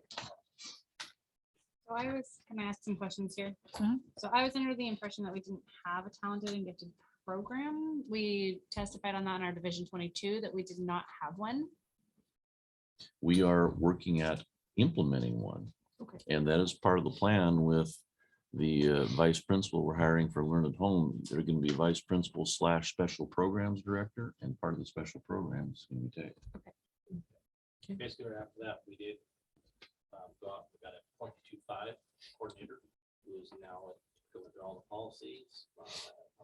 Today about developing the screener tools, giving them the next, so once kids get the screen, have to go to the next test, and right now we're just putting all that stuff together, so we're planning to do 30 of those screeners. Where we're screener for everybody. But after the, once they get the 90% for that screener, then you have those kids to test. We're looking at purchasing for 30 licenses for that, so yes, we are really doing stuff for Mhm. tag. Yes. For both Learn at Home and brick and mortar. Yes. It's a Mhm. wide position. Yep. But again, I think it's coded towards Learn at Home because there are more students there.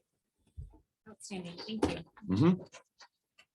Next page, 1250, these are your special ed programs.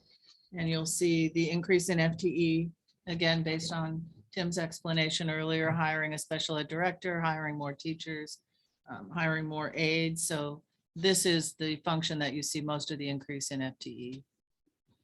Do you know a ballpark for our caseload in the brick and mortar for IEPs? Ooh, Cheryl Doe, are you online? Yeah. she does. Cheryl, can you hear me? Yes, yes, I do. Yep, I think I got unmuted. Okay, good. So can you repeat your question again, Joni? So I was just curious about the caseload for the brick and mortar for students on IEPs. Yeah, we have about 40 students right now, and that's about halfway. I think Dave Frick has a couple less than Tracy, but we have 40. Thank you. Mm-hmm.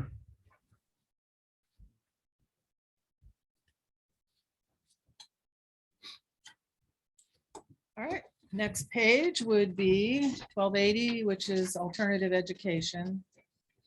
We have half of what's termed a managerial classified position. So that is the increase, and that's again, trying to get people coded to, based on what they're doing. So what is our, do we have an alternative ed program? I mean, a recovery, oh, okay. Credit recovery, yeah. Okay. Is CTE in here somewhere? You can tell me, I can ask later. Coming, I think. Is it in here somewhere? Well, CTE would be a high school program. There was a grant last year, but it wasn't renewed again. So it is though part of the 1131 high school program. Next page is 1288 charter schools. And this is actually the paradigm curriculum software for the Learn at Home. Okay, I'm gonna ask probably a really stupid question. Because I don't completely understand the charter school kind of what that looks like. So Alcee is a charter school, Learn at Mhm. Home is a charter school. We're It's- charter We're all district. charter. schools. Yeah. We're a charter district. Right, Yes. so is this whole entire budget charter or is Mhm. there district funds that are not charter? It's all It's charter. all charter. Everything's charter. So The whole I'll, thing. I'll point out though, in the past that 380 charter school payments, that's what was made to Greenways. And that's why there's nothing on that line anymore because that program went away. So the only thing remaining there is that software. I mean, is it 360 or 380? My eyes. Okay, it's 360. Okay. Because I was like, wait, that's That's- 360. Yeah, 360. I don't have So my can I eyes ask on you. a- Here, I got glasses if you want. Can I ask a question? And maybe this is out of scope for this conversation, but I'm hearing a lot about grants not being followed up on and not being renewed. Yep. Are we budgeting? Is that our business manager that's going to be handling that in the future? Or are we budgeting for somebody to handle our grants for the district? It's a combination of people. Depends on what the grant is about. Okay, And sometimes it's a matter of just assigning somebody to go after that grant. okay. Like Shirley did our food service grant. She was the author of that and got some funds there. I have some staff working on the Title 1A grant right now. It's due in just a couple of days. That are associated with title. There's a teacher recruitment and retention grant that we're kind of working on administratively that's coming due at the end of this month. It just depends on what the grant is, but yes, there has been grants that have been overlooked and haven't been applied for. And tell you the truth, it drives me nuts because I don't like leaving money on the table. Mm-mm. So are I there, have further questions, but they are definitely out of scope. So thank you. Okay, so are there stipends for those, the people that are writing those grants? Is, no, You don't have a per se grant writer no, we for do the not. school. We Okay. do not. Yeah. That- Okay. It's typically more, grant writers are typically more found at larger school districts, Right. or it can be an ESD function also. And we haven't reached to the ESD to see if that's something that they provide, although I haven't seen anything that says they do. It just depends on the ESD. And how it's And there are structured. some teachers that, I know teachers that write their own grants. Oh, too. absolutely. Yeah. So, Yeah, I used to write There's some grants when I was a that they teacher. Students probably in the student programs, like our teaching programs that we're bringing Mhm, mhm. teachers out here that Yeah. probably need that Yeah, practice. you bet. So Be a good experience for 'em. Years ago, we had someone approach us wanting to write grants, Mhm. but they wanted 30% of the grants. Oh, yeah, I'm sure that got funded. I don't think so.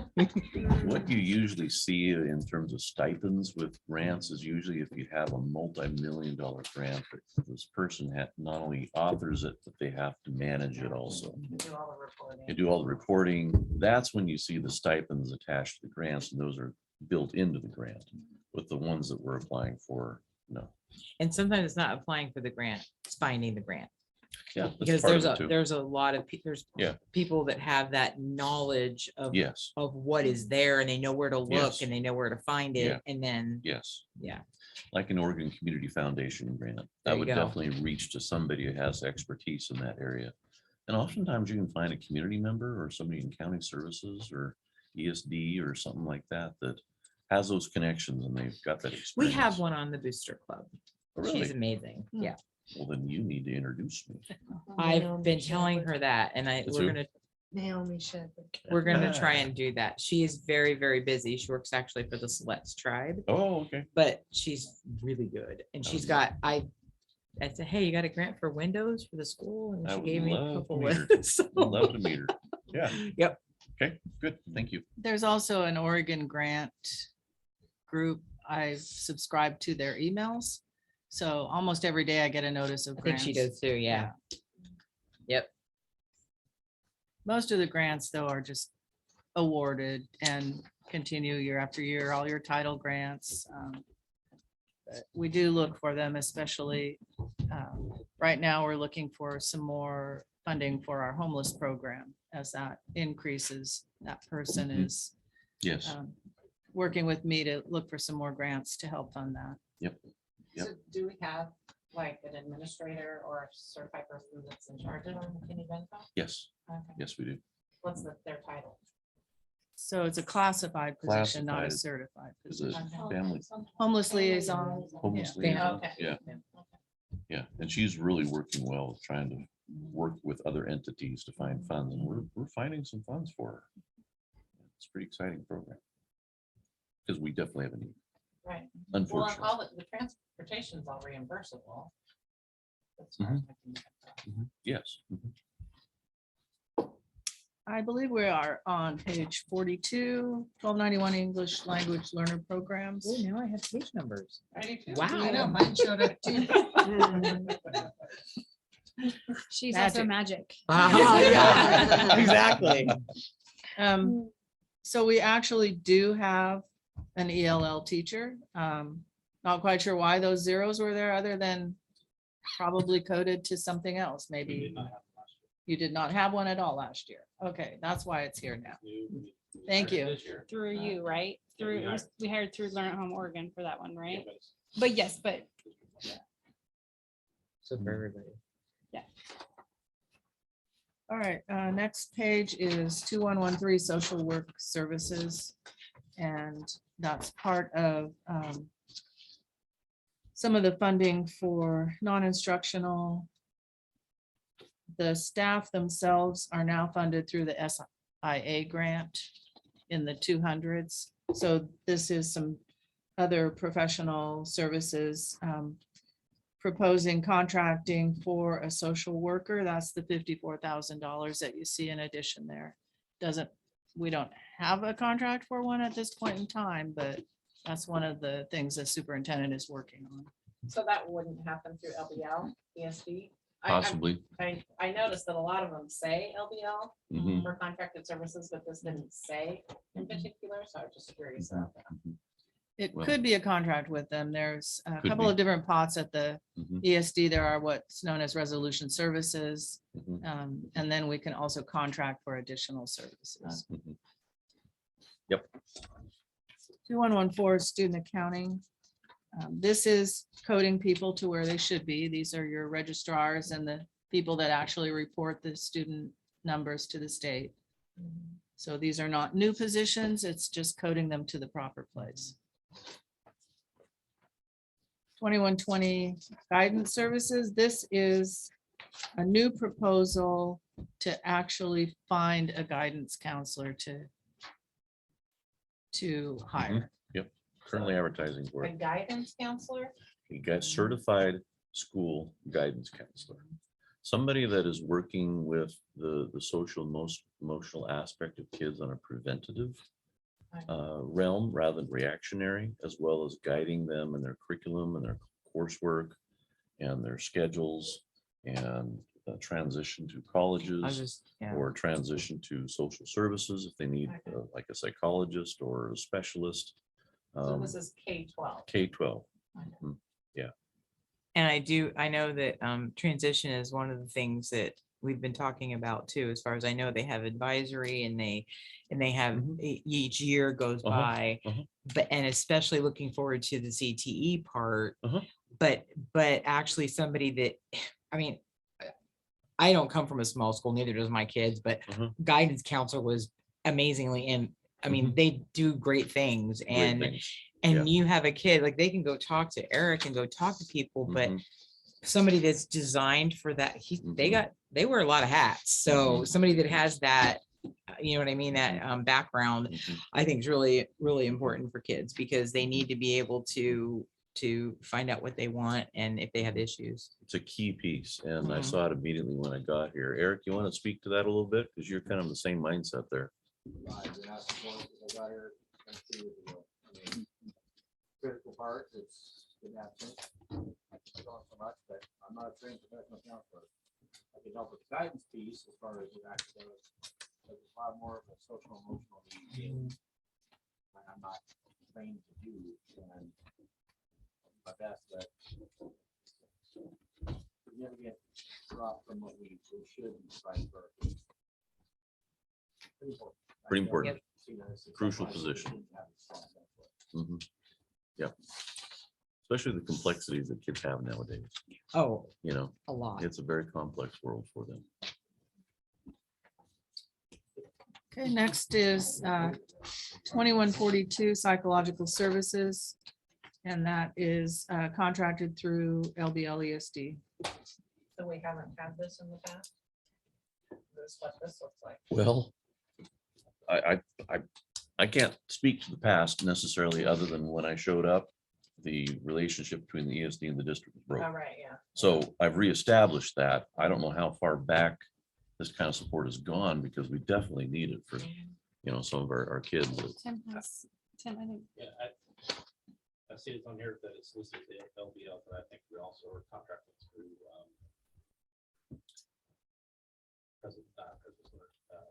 Cheryl Doe, are you there still? I am here. Online, do we contract with online? Don't we contract for some online psychological services, Cheryl? Just Solvo is the company that we use that has, they do our psychoeducational evaluations for the special ed students that have 3-year evaluations or initial evaluations. LBL does the on-site students that are on campus. That help? Yeah, I have this one question on the psychological testing. Does that include things like evals for, because there is some psychological thing, and anxiety, for example, psychological, right? Yeah. So does that include that for testing 504s? What these kids are not, I know that's a SPED thing, but I know that in the past, there has been some balls that have been dropped on that because we don't have that service, or we couldn't find that service to help, especially like high schoolers that may have those issues and need to be tested. So a parent or would have to go out and get that testing on their Yeah. own. And that's another reason for the guidance counselors, because they're the transition. Okay, They're the that's- ones that yeah. connects those people and Okay. knows where to go. But to also answer your question, it is difficult to find child psychologists. Yes. And so we districts have had to become very creative. And like Cheryl talked about with the psychological services or SPED, we're contracting with an independent company to do that. ESDs may or may not have certified psychologists. Right. One person that's been very instrumental for us this year is through the ESD, and he's a behavioral specialist. So he helps to write behavioral plans for kids that are blown out of class or have high anxieties. He's trying to help them and say, here, if you're starting to feel this way, here's the plan. Here's how you can decompress. Okay. And so we're really trying to find and reconnect all those resources to ensure that things aren't being overlooked and parents are just kind of left holding the bag going, what do I do? We want to make sure that we help. Does that answer your question? Yep, totally. And I think one of my roles as well, just the child find component of the school, which is which students are needing those services and are we seeking those students out? I think that what you're asking about is there ability for parents who have come with children who have anxiety or disabilities to get accommodations within the school and things like that, services and accommodations within the school?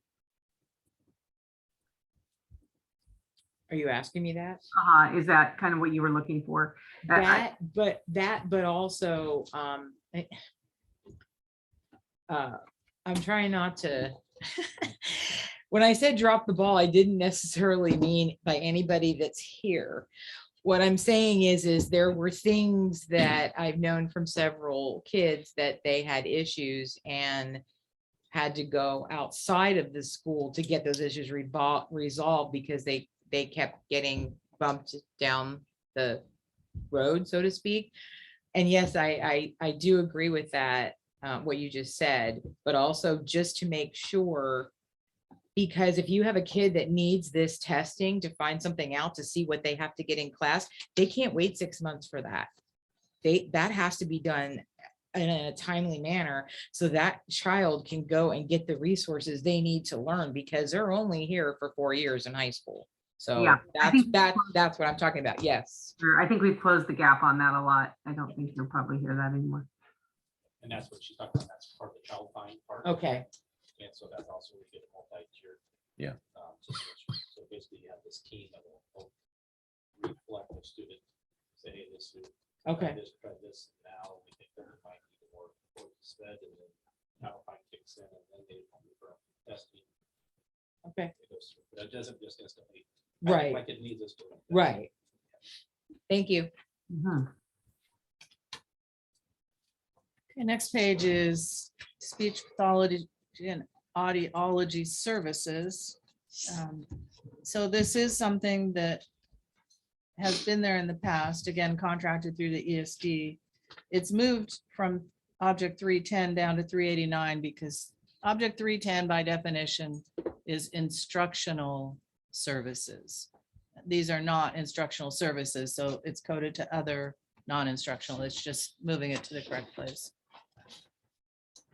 And then 2160 is OTPT, which was also coded somewhere else before, and this breaks it out into the correct place. 2190, the next page is service direction, and that is the special ed director. It's required to be reported in 2190.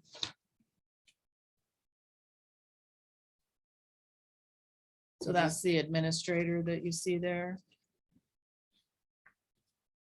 So again, we're correcting the coding. We're not necessarily adding But people. it's administrator and a 1.25 license FD. Right. And those are, I think there's a coordinator for Learn at Home as part of that. So those are licensed FTE. Library and media services. That was in the budget as a classified position. We don't actually have a dedicated classified person to that. There's a, I believe it's a teacher who fills in here in the library. That's So we're not required to have a media specialist? Division 22 standard says we have to have a certified librarian on staff. And so we're way out of compliance with that. This is an area I would like to build back. Because really a library should be the central hub of any school. And that certified librarian can certainly do that. But also certified librarians are not easy to find right now. It's not a popular career pathway, unfortunately. But so this is something we need to look at. I've built these back in other districts I've been in and just completely revolutionized the school district. Well, because the But, media specialist can be involved in all the technology pieces. Yeah, the I mean, there's technology. so Oh, much yeah, out there absolutely. that kids can have Absolutely. access to. Well, Yeah. and Mary runs, I know she has classes in here, but She does. she picks up all the other stuff, She right? does. Okay, Yeah, we're yeah. doing the best we can. Right, with what we right, got. right. It's just that I would like to see more resources at this in the future and actually have a certified librarian on staff that is running a media center, but not only books, but technology and information, research and all that sort of Yeah, that stuff. would be great. One of the things I'm exploring right now is reestablishing our connection with county library. And I've met with a couple of commissioners. We've been talking about that. And because, man, they're just right here. And Yeah. if we can partner somehow and share resources, that's on down the line. Yeah. We got Yeah. enough on the plate, right? No. Okay, I just eat bonbons. 2240 instructional staff development, that is just what it says, staff development for instructional staff. And we do actually provide PD, but it's through other grants. So we have Title II grant for that. Mhm. Part of that new recruit and retain will retention be for grant. professional development. So we aren't just throwing $1,000 at PD for So staff. are we gonna see those expenditures later in Yeah. here from the Yeah. grants? Mhm. I have a really sad face on this page. No. Yeah, yes. 2310 is Board of Education Services. So there are some increases here. The workers' comp, $25,000 on that line. This district is a reimbursing district, so as claims come in, then they are paid. So that's where you see that. There's an increase for audit services. We did an RFP, which is the board is aware of through LBLESD. And we had one response, and that was Polly Rogers. So they will be the new auditors. I was on a Zoom call today with the LBLESD business manager. So that would be all of the districts within LBL, and the auditor that Elsie had previously did not respond to any of the school districts RFPs. So I'm not sure why, but that was stated today by Jackie Olson at the ESD that firm Acuity did not respond to any of the RFPs. Interesting. There are some legal services increase. And then other non-instructional, professional and technical. That's part of contracting out for some services that the board would like to see happen. It's a placeholder. There's nothing currently contracted.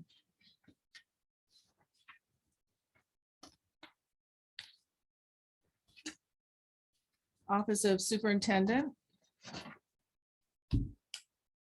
We have some increases here also. I'll go ahead and let our superintendent talk about those. Again, other non-instructional, professional and technical, some contracted services that he'd like to see happen.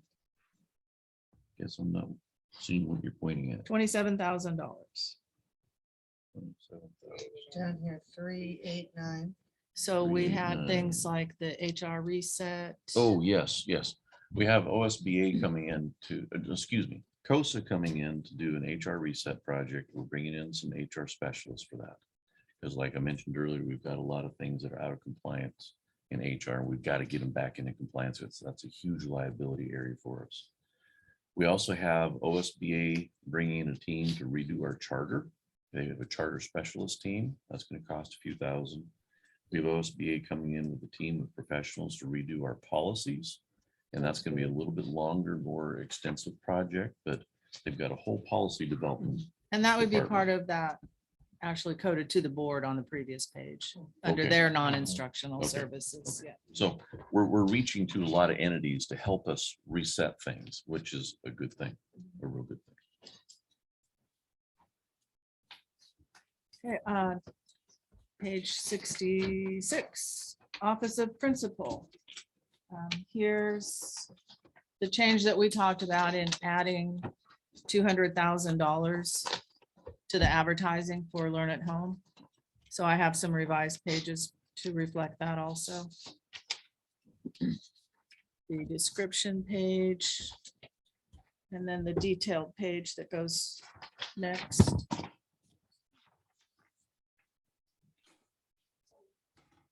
Sorry.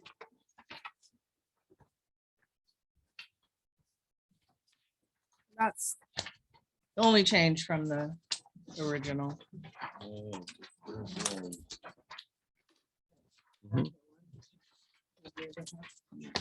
Yeah, pull one off for you.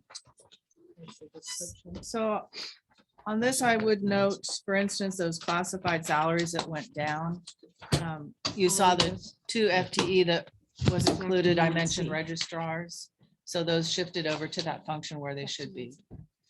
So what are the classified job titles in this 2.85 FTE? So those would be classified employees to support the principals. I think that Learn at Home, yeah, office managers. We've got a couple of them. We've got the elementary, the high school, the Learn at Home. So parts of them might be also coded somewhere else if they're doing other things. That's kind of the trick right now is figuring out who's doing what and where the coding needs to go. Yeah. You know, it's kind of a menagerie, and it changes from district to district. Just depends on who's on staff and what kind of needs there are. And we, in a small school, we all wear multiple hats. Absolutely. You know, I mean, I worked at a small school for a long time and my job was different every year Yeah. based on what we needed to do. yeah, absolutely. The next page is 25-20 fiscal services. So you see actually 2 administrators here. That is not that we're going to hire 2 administrators, but there is a lawsuit that is waiting to be settled. So there is an agreement that somebody is getting paid for half a year. So that's reflected in here. Yeah, it's just one of those things you can't get past. We just have to do it for now and transition out. So the managerial pieces here would be a business manager or a business manager and a half. Well, it's showing it'd be 2 business managers right now, but we only have Okay. 1. And the other one, the agreement Okay. currently in place would be to pay them for half a year. So they're a full-time FTE, but the pay is calculated for half a year. Right. That's why you see the 2 there.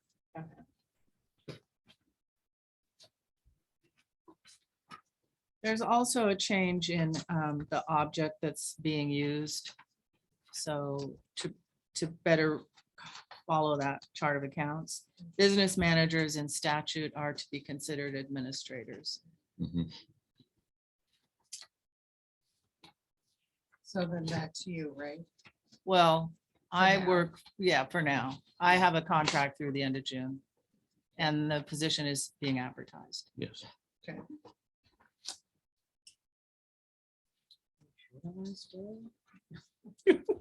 What was that? Keep should going. know Keep her. going. Keep going. I said, are you sure you don't want to stay? We like Nancy. Well, We have an open position. I actually retired 4 years ago. Oh, I okay. work for the Oregon Association of School Business Officials. And my retirement includes working for 4 school districts. So it's not just Alsea at this point in time. Oh, She's I'm at enjoying your Hood retirement, River. aren't you? Brookings, Alsea, and some work for Lebanon also. And I have asked the director at OASBO, do you have anybody else that could help out? Because, for instance, I can't give you full-time. But there is no one else at OASBO that could help at this point in time. So we're doing the best we can. Yeah, we appreciate her Thank being. you. Thank you. Absolutely. Yes. So moving on, 2540 is operation and maintenance of plant. And this was carefully reviewed with the manager, maintenance manager. So you're going to see some things, for instance, the electricity, which is about halfway down the page, object 325, What page are we on? page 71. 71. Oh, I'm way too far. Oh. Past dinner time. So there's a bond project to replace with new HVAC equipment. And so his projection is the electricity costs will go up, but then the next line down, the fuel cost is going to go down. Offsets it, right? Right. And then we also added some FTE for some summer help to get some projects done. So can somebody outline this FTE for me? Mhm. So we have 5.13 classified. So some of that FTE is just summer work, seasonal work? A very small portion of it, yes. Most of it's custodial. Okay, custodial. Mhm. Do we have any grounds people or is that just? Yeah, during the manager? summer we would. Okay, so Yeah. that's grounds is seasonal. Yes. Yeah. Grounds is- Otherwise, you see the manager out there mowing the Yeah. grass. He's an expensive grass mower. Yes. I think his 24/7 covers whatever he does. He's at a managerial salary, so we can work him as many hours as we want to. Oh, great. Yeah. Yeah. And he really steps in and He does. does quite a Yeah. bit, so. I do believe I've heard through the grapevine, we pay a lot more through other vendors if we had to bring other people out. Oh, to make them yeah. Do the work that he does. Absolutely. Yes, for instance, one of the other districts that I work for contracts with their city to do all of their Oh, maintenance goodness. and grounds, and that is very expensive. Yeah, we just went out for a contract for the 3 new schools in Corvallis. Mm. It was gonna cost $100,000 a year to do the grounds, so we're just hiring more people. Mhm. That's just for the grounds, right? That's just for the grounds.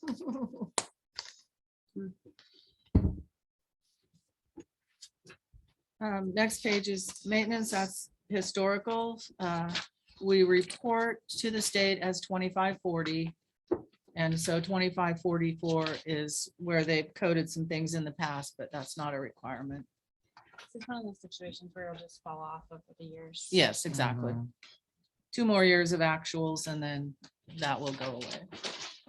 Student transportation is the next page. We do hire staff for the 2 outside agencies that we contract to King- provide their transportation. Kings Valley and WLA, yes. Right. So this does include the FTE for both of those. So how much FTE is that per Willamette? Ooh, boy. I think there's 3 or 4 associated with that, and Kings Valley, I think about the same. Yeah, I'm recalling at least 4 routes for each of them, and that would Yeah. require a driver. Yeah, Is it a full-time position? well, just regular route drivers. Just regular route They driver. drive in the morning and the afternoons. and- So then, sorry. Go ahead. So for the managerial, then, is it 2 for LC and then 1 for WLA and 1 for King Valley? Yes. Or- Yes. okay. So it takes one full-time manager to run 4 drivers? No, To manage no. 4 routes? No, they, like I said, with small schools, they wear multiple hats. So Okay. part of their job is the managerial. Like at Kings Valley, I think she cooks and she's transportation. She's also the director of the school. I mean, it I just mean, goes on this, and on but and on. this is budgeted under transportation, right? Mhm. So we've got 4 managers for That's right after for you, Nancy. 8 or 9 bus routes? Is that right? That's my understanding that each of those programs has a manager dedicated to them. A full-time manager? Mhm. And that would be finding substitutes, driving if they can't find somebody. So it would require all of that. That's my understanding. And how many routes do we have? Good question. You're talking about all of it, No, right? no, no, Kings not- Valley, no, us and no, Willamette? No, No, no, just sorry. us. How many routes does LC have? I think we have 6. 6. 6 or 7. I thought I heard 7. Well, might be 7. I'm just trying. I think Rich actually sent it out. It Okay. just seems like, I mean, not that I know, you know, what's, and that just seems like. a It seems lot. like a lot. And that was my first impression when I got here. But we're currently in the process of renegotiating our contract with WLA and Kings Valley. And there's some tweaking we have to do because like I've told them, it has to be win-win. We can't have a win-lose situation going either way. Right, yeah. And so we feel, and Nancy's been helping with the analysis, we feel if we make these tweaks in these new contracts, we'll be doing fine with those 2 programs. In the meantime, because we are a charter school, we do run a lot more bus routes because we're busing in kids from surrounding areas. For sure. We even have one bus that goes all the way to Walport, Mhm. and then we have others that go to Philomath and Corvallis and, Junction City. yeah, Junction Yeah, they're City. all up here on the screen. Thank you. Oh, wow. Oh, goodness. Yeah. So we have So there's 1, 4 2, up top 3, here, 2 4. more down here. Like, can you begin with that? So Thank 6 you. routes total. I can't read them. So I guess, so while you're revisiting the contract, are you revisiting why we need 2 for 6 routes here? 2 administrators for LC? Well, they help support all the other programs too. So both of our transportation managers here are in constant contact with WLA and Kings Valley. We also provide mechanic services and support. I knew that. It's So the Right, other right. 2, So is one of these managers a mechanic? Part of his job is. Part of as a it. part of mechanic, his job, yes. yes. He's like the number 2 in charge and they work together in tandem. And sometimes they have to jump in and drive a bus for a bus route because we're short of drivers. So or- who's the other two? I know we have two at Alsea. Yeah, So where are the other two fit in? Willamette and. Willamette. Each and- one of those has Yeah. it. So what do they do? Just- Well, the same thing like Nancy was talking about. They manage the routes, the Okay. students, the stops. But they don't do any mechanic. They don't do the, WLA actually has their own mechanic oh, okay. and, but I think he does mechanicking and bus driving, if I remember right. And I was talking to Rich about this the other day and he goes, yeah, they need a mechanic out there. So I was thinking, well, what if we Right. sloughed that position off? We just used our own mechanic. He said, no, that just wouldn't work. And the distance is also a factor too. Because we're talking about all the way south of Springfield is where Right. WLA is. In your HR reset, do these guys have, these employees have job descriptions? We need to update the job descriptions Okay, so you'd to be reflect, looking at that. It just seems, absolutely. that just seems like for managerial, that seems like a lot. right, I worked in transportation in Corvallis for 5 years. right, And this just seems like right. a lot. That's part of our HR reset. We need to take a look at this. And after Nancy and I have talked, and after we finish building this budget, then we'll be able to do a deeper dive into some of these areas financially. Right. And say, gee, is this really working for us? Where are we coming at with this? Because we don't want that a lose-lose or a win-lose. We want a win-win. And that's what we're looking for. Because I would say there's two things that are really keeping this district afloat right now. That's our charter, because we're bringing in students and we don't have to fight the other districts to bring in those students. If we weren't chartered, then Corvallis would say, okay, we'll send you one, but you got to send us one in return. And that's a common thing. And it's also covered by state law. Unless you're charter, then like this new CTE center we're going to be building out front, that's going to be an attractant. I think we're going to have more kids coming here that want to come here. The second thing that's really keeping us afloat is Learn at Home, because the numbers are just going great, like great guns. Do these managers provide training? Yes, we Okay, have so we that's have our part of own it. on-site bus trainer. Okay. Yes, And which is so a like huge behavior advantage. training management, do they do Yes, that? Okay, yes, okay. we've been training the bus drivers. Cheryl has really been helping on the sped side. We were also been trying to hire some one-on-one bus monitors for our high needs IEP kids that's we're transporting. Our transportation services, I'm impressed. I really am.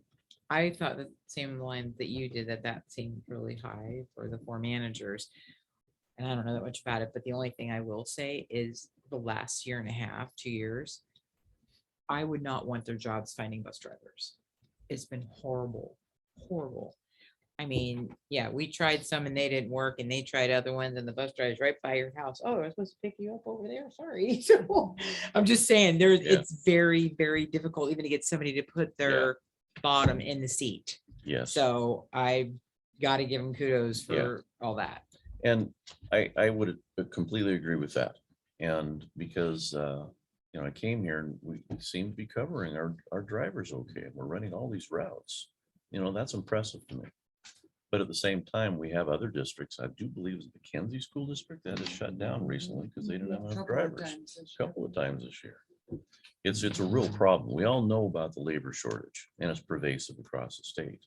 And so for us to still be providing these types of services in a safe, controlled environment and supporting our drivers. I don't believe in not supporting our drivers because I just keep telling people, imagine you trying to drive a bus down the road, watching in the mirror, what shenanigans are going on behind you in seats. Yeah, well, and our routes are pretty long. And our routes are Right. pretty long. Yeah. They have to be. We don't just have our standard morning and afternoon bus routes. We also have all of the activity routes to take into consideration also. Yes, we do. So we have multiple vans that actually take kids after practice home. Do we have a wheelchair bus? I think we're required to. I know we did, and then they took it out. Of you know, service? well, I don't think it's out of service. I think they just took the lift and stuff out. And then if we need it, then it's still here to be able to use it. Because we don't have any children right now. But that's a good question. I'll Because look we into need to that. be ready for that. Yeah. Mhm. The short bus is? But the short bus is still valid. Okay. So I don't know the contracts on this whole busing stuff, Uh-huh. but don't they reimburse us on Yes. all of that? Yes, Okay, yes. so it's not directly coming out of. No, It that's comes part out of our that. Budget, but they reimburse us. Yes. That's part of the- 100%, So part of right? this is in the It's- resources? the It's money not that- 100% reimbursed. It's No. not. Right. No. But that's the deep dive analysis we want to do after this is all settled and done, to see where we're at with these things. Are the figures meeting the requirements? Because we don't want to be losing money on these things. Well, and don't we have new buses that we've purchased for them that? That's where the Yes. grant, isn't But I think it? the contract says if that goes, the contract Yes. goes away, they pay them off. so, Yes, Yeah. they Yeah. have to pay for them. Yeah. But yes, we They have don't have had to to pay buy any buy some back. buses. What? They don't pay back purchasing costs. They only pay moving The forward. worth moving forward. Mhm. And the grant you mentioned is for the 30% down payment. It's not for the total Okay. cost. Correct. Right. Which the board said, yes, we have a wheelchair bus. Thank you, Nathan. And on the next page is the special ed transportation. So that's broken out. That includes, I think Mr. Gallagher had mentioned Cheryl Doe, the special ed director, has determined that we need 3 special ed aides, bus monitors. And then we have a couple for the regular routes. That's not adding up to 3 FTE because the routes are various hours of the day. So we did a pretty good analysis on that. 2572 purchasing services historical. At one time, part of a person was coded to that, but that's no longer a dedicated job, so there's no FTE to that. 2660 technology services. We still have to have a 1.0 in the budget. And then stipends for additional work that currently Nathan does.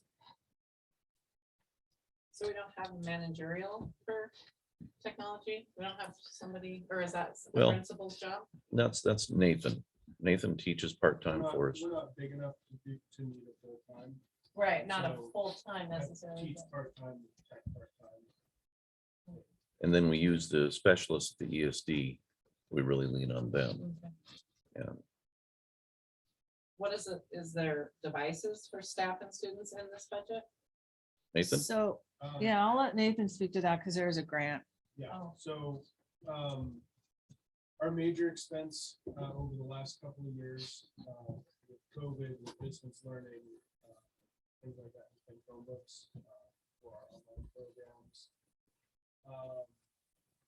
A lot of those, especially the ones that we purchased over the last year, have been done with ECF grants, so we're in the process of getting reimbursed. That's what's it gonna end up being about 200,000.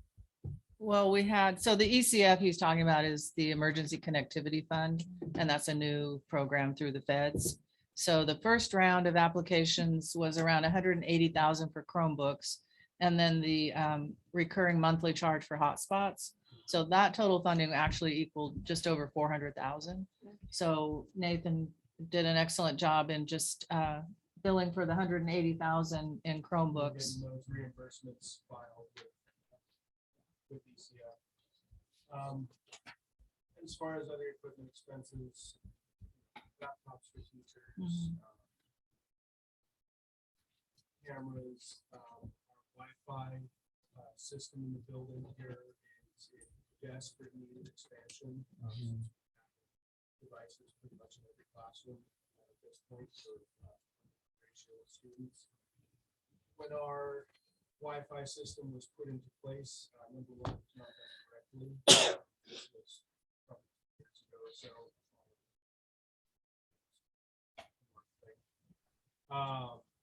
But it was not done correctly. You can see the wireless access points up here. They shouldn't be over against the wall. They should be in the middle of the room, things like that. There's a lot of corners with that.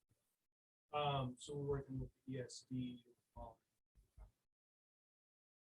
looking at expanding that. and putting it together so it should be so it's so it's students. Our server and network system is going to need an update here. The software that our server runs on is Windows Server 2012, which Windows is discontinuing support for this year. So we start options for our server. Currently, our server, the way it's set up, is more than it needs to be. Its operation can be scaled back. So redundancies to it, if the power goes out, things like that. Support for it. It's not just the machine here that the backups for it. Do we have generators for our network? We have backup power supplies. They will keep the servers up for 4 to 6 hours.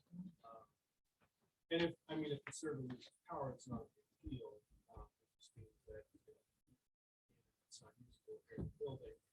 But if the power's out, nothing else is going on.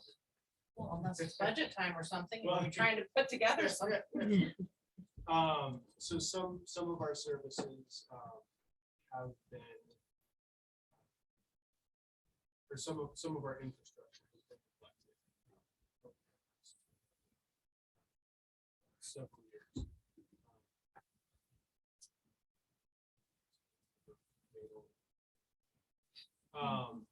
So part of what you're seeing here in the budget is just bringing us up to where we need to be. I have a couple of questions on this one.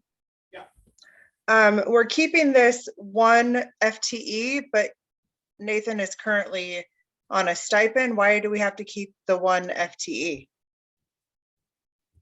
Do you want to answer Yeah, that? that's That's not- another Who is this one? paid actually? leave. Who? Paid. Is this another administrative leave position? Okay, Yes. understood. Oh, yes, that's another one of our legal issues. Okay, and then a second question, maybe Ryan, you might be able to correct me here if I'm wrong, but I believe with our new electrical system comes a backup generator. With that, I don't know if you're familiar with that or not, if you've looked through any of the specs, but I thought that might include a generator, the electrical budget in the new bond. We had, it was originally in there, but unfortunately it was talking with our facilities manager and architect.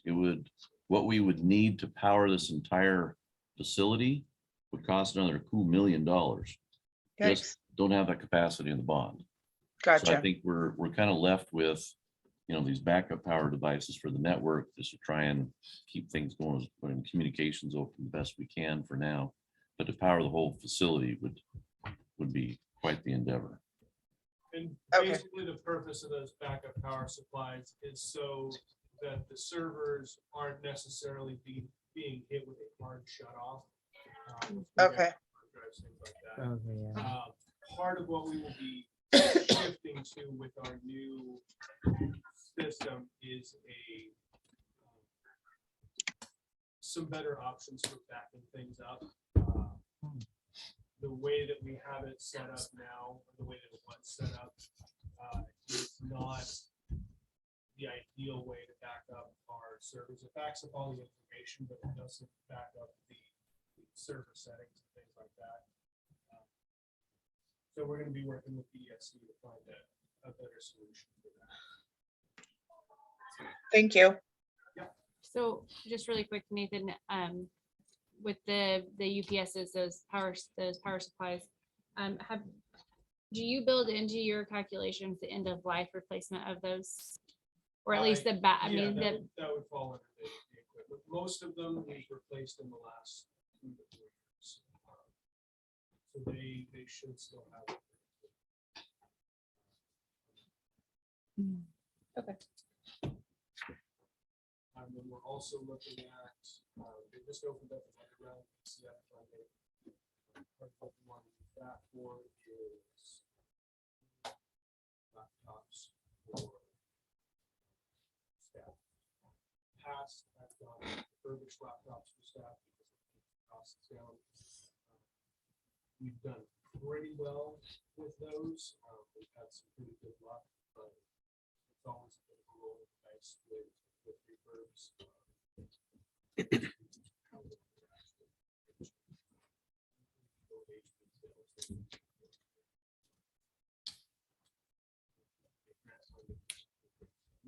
devices for teachers.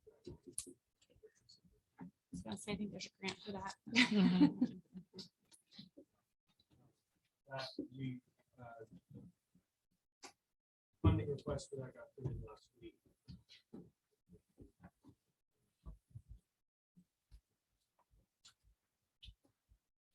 I think you can hear that the world of technology is highly complex. There's lots of different funding sources, but it's extremely important in this day and age of delivering services, especially in a remote type situation, and being prepared for, let's pray that doesn't happen, but another COVID thing hits and, we might be back to our online stuff again, or relying upon it heavily for a while. Or it could be something different that, the remote piece is a big piece for us. Good. Moving on, next page is debt service. This is principal and interest payments on the house that the preschool is in. There's a change here. So part of the transportation report, there's a page, pretty much a page on every single bus. And then the state calculates a depreciation number. And that amount is supposed to be set aside to purchase new buses. So you do have a bus replacement fund.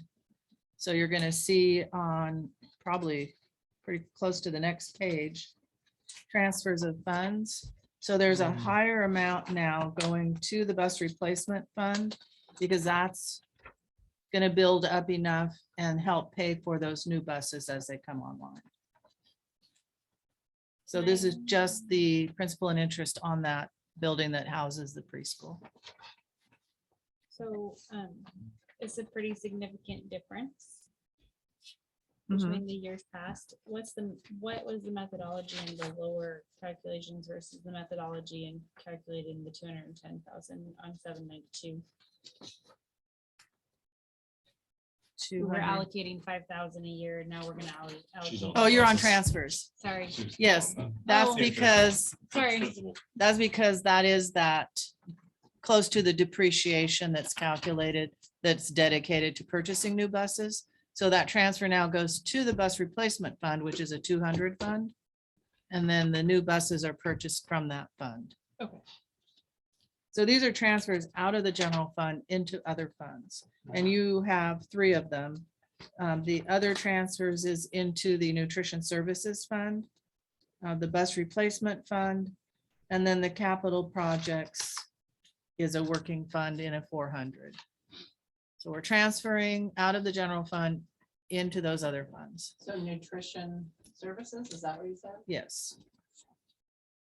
And so what do we spend on nutrition services? Is that all contracted services? So we have 2 people on staff and the rest of it is contracted with Corvallis School District. And it's my understanding that's been going on for a very, very long time. And that's in, again, a 200 fund, which is a special revenue fund. Well, the dream is after the bond project, and we build a kitchen cafeteria that will have our own self-sufficient food service program, but that's in the future. So on the next page is operating contingency. That's an amount that's set aside. And it's for emergency occasions that come up that you don't anticipate. And that can only be spent by going to the board for a resolution to specify what it's being spent on. So it's a just in case. And then the final page in the general fund is the unappropriated ending fund balance, which is our other change. Because of the 200,000 addition to advertising, it reduced the, oops, sorry, unappropriated ending fund balance.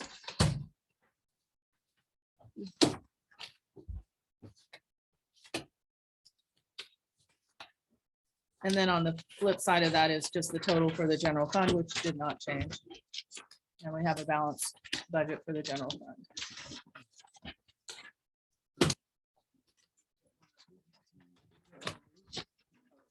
I have an extra one, sorry.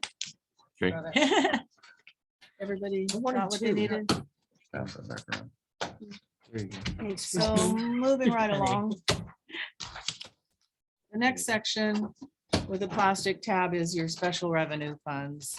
Those are your grant funds, anything that's restricted.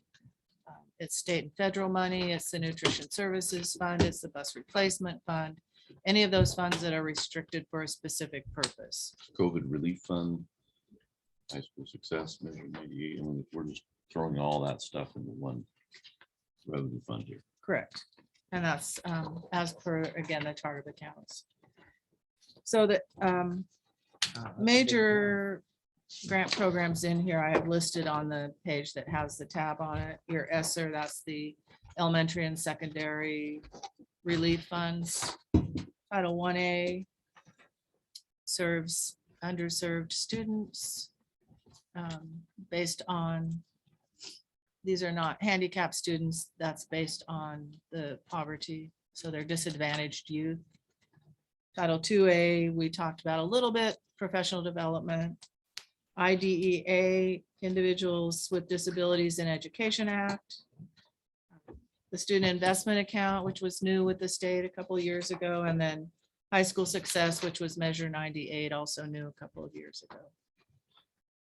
And then the new one next year is that House Bill 4030, which is the Education Staff Retention and Recruitment Grant, and that's some more professional development. So this section on the revenue side, it's going to be mostly state revenues at just over $1 million. High School Success and SIA are the major components of that. And then the federal grants are those things like the title grants, the ESSER money, the federal grants. Now, I also did put in here placeholders. We talked about people applying for grants. And so anytime a new grant is applied for, it's required to go to the board for approval to apply for it. And then if it's received, it goes back to the board to actually receive the money. So I have placeholders in here, both state and federal funds. We've really been surprised, especially with those ESSER funds coming in that nobody anticipated. The summer school grants that the state allowed last summer, I think we found out in April or May that we were going to get money for summer school. We are getting money again this coming summer. It's a little bit less, but so there are placeholders in here. If we don't get grants, we don't spend the money. So this is broken out again by function, just like the general fund was. And it is based, especially if you see FTE, is based again on current staff and if they're assigned to grants. So for instance, IDEA, Individuals with Disabilities in Education Act, we have 2 staff people assigned to that grant. That would be a special ed function, which would be on page 95, that function 1250. It's on the top, bottom of 94, top of 95. So we have almost 2 FTE dedicated to that. Function 1272 at the bottom of page 95, that is a function specific just to Title 1A. So that would be the only program in there. High school extracurricular, middle school extracurricular, those are your student body funds, student activity funds.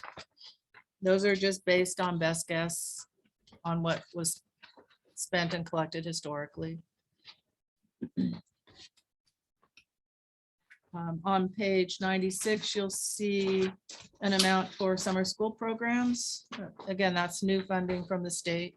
Started last summer, is continuing again this summer.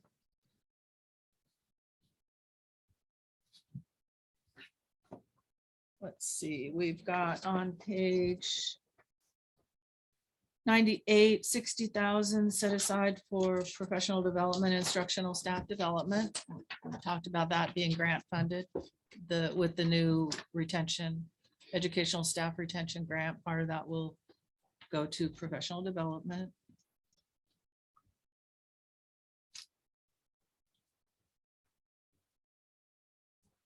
So I'm not sure if you've had enough time to look through those. Do you have any questions about specific grants I can help you with? I have a question, not about a specific grant, but when you have all these special revenue funds and their grants, is there anywhere where you actually have?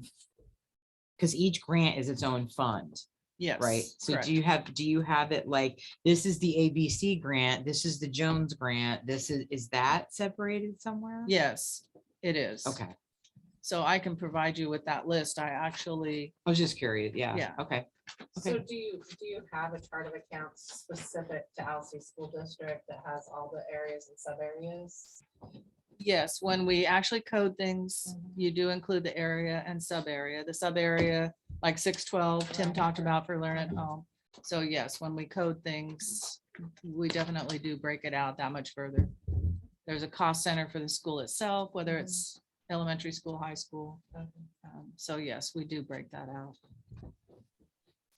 I have a question and I haven't seen it thus far, and I know we're getting to the end of our pages, but we're all aware that our taxes were higher than they should have been.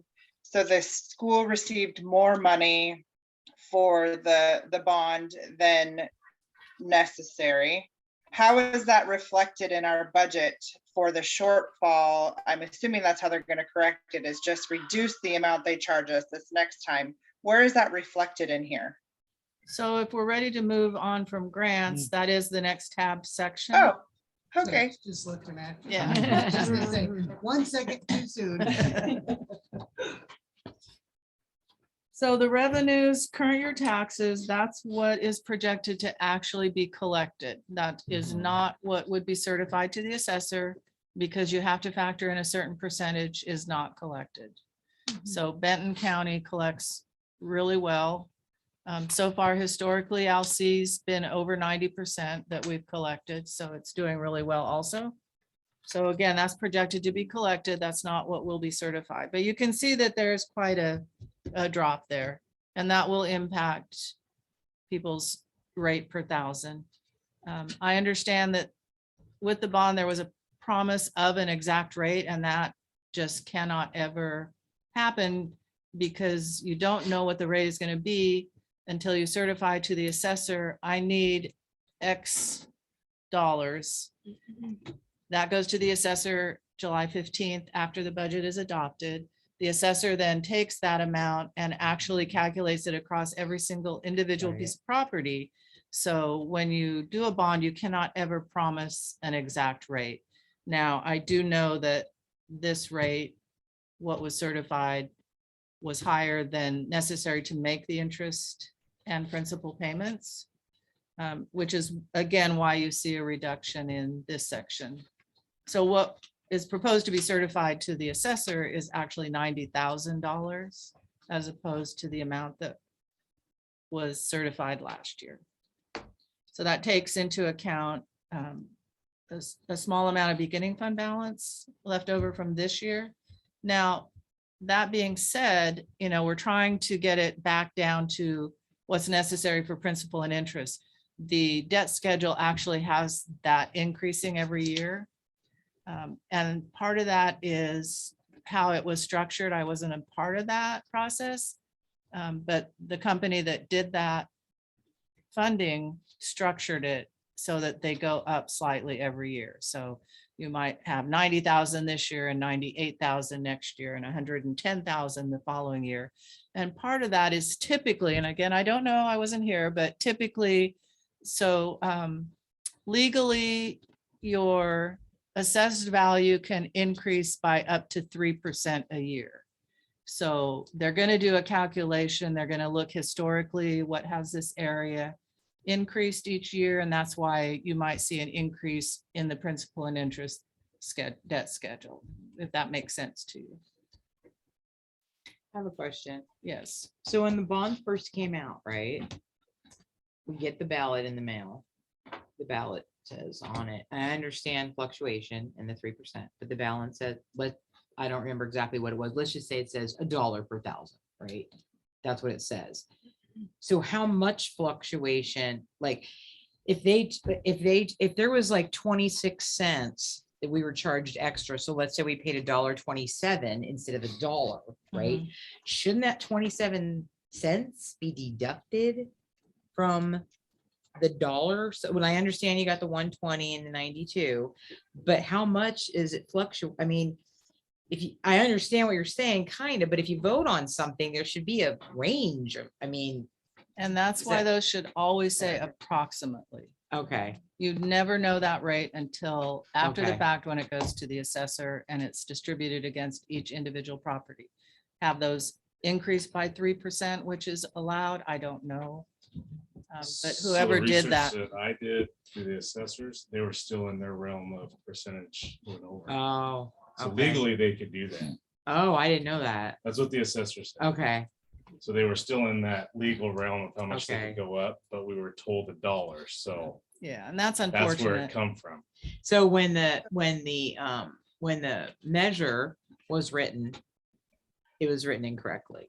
It should have, well, I guess it wasn't written, but it should have said approximately. Approximately, yes. Okay. Those should always say approximate. And I worked Okay. for a district, we did pass a $65 million bond and everything, all of the community meetings, everything was always, it's approximate, it's never an exact number.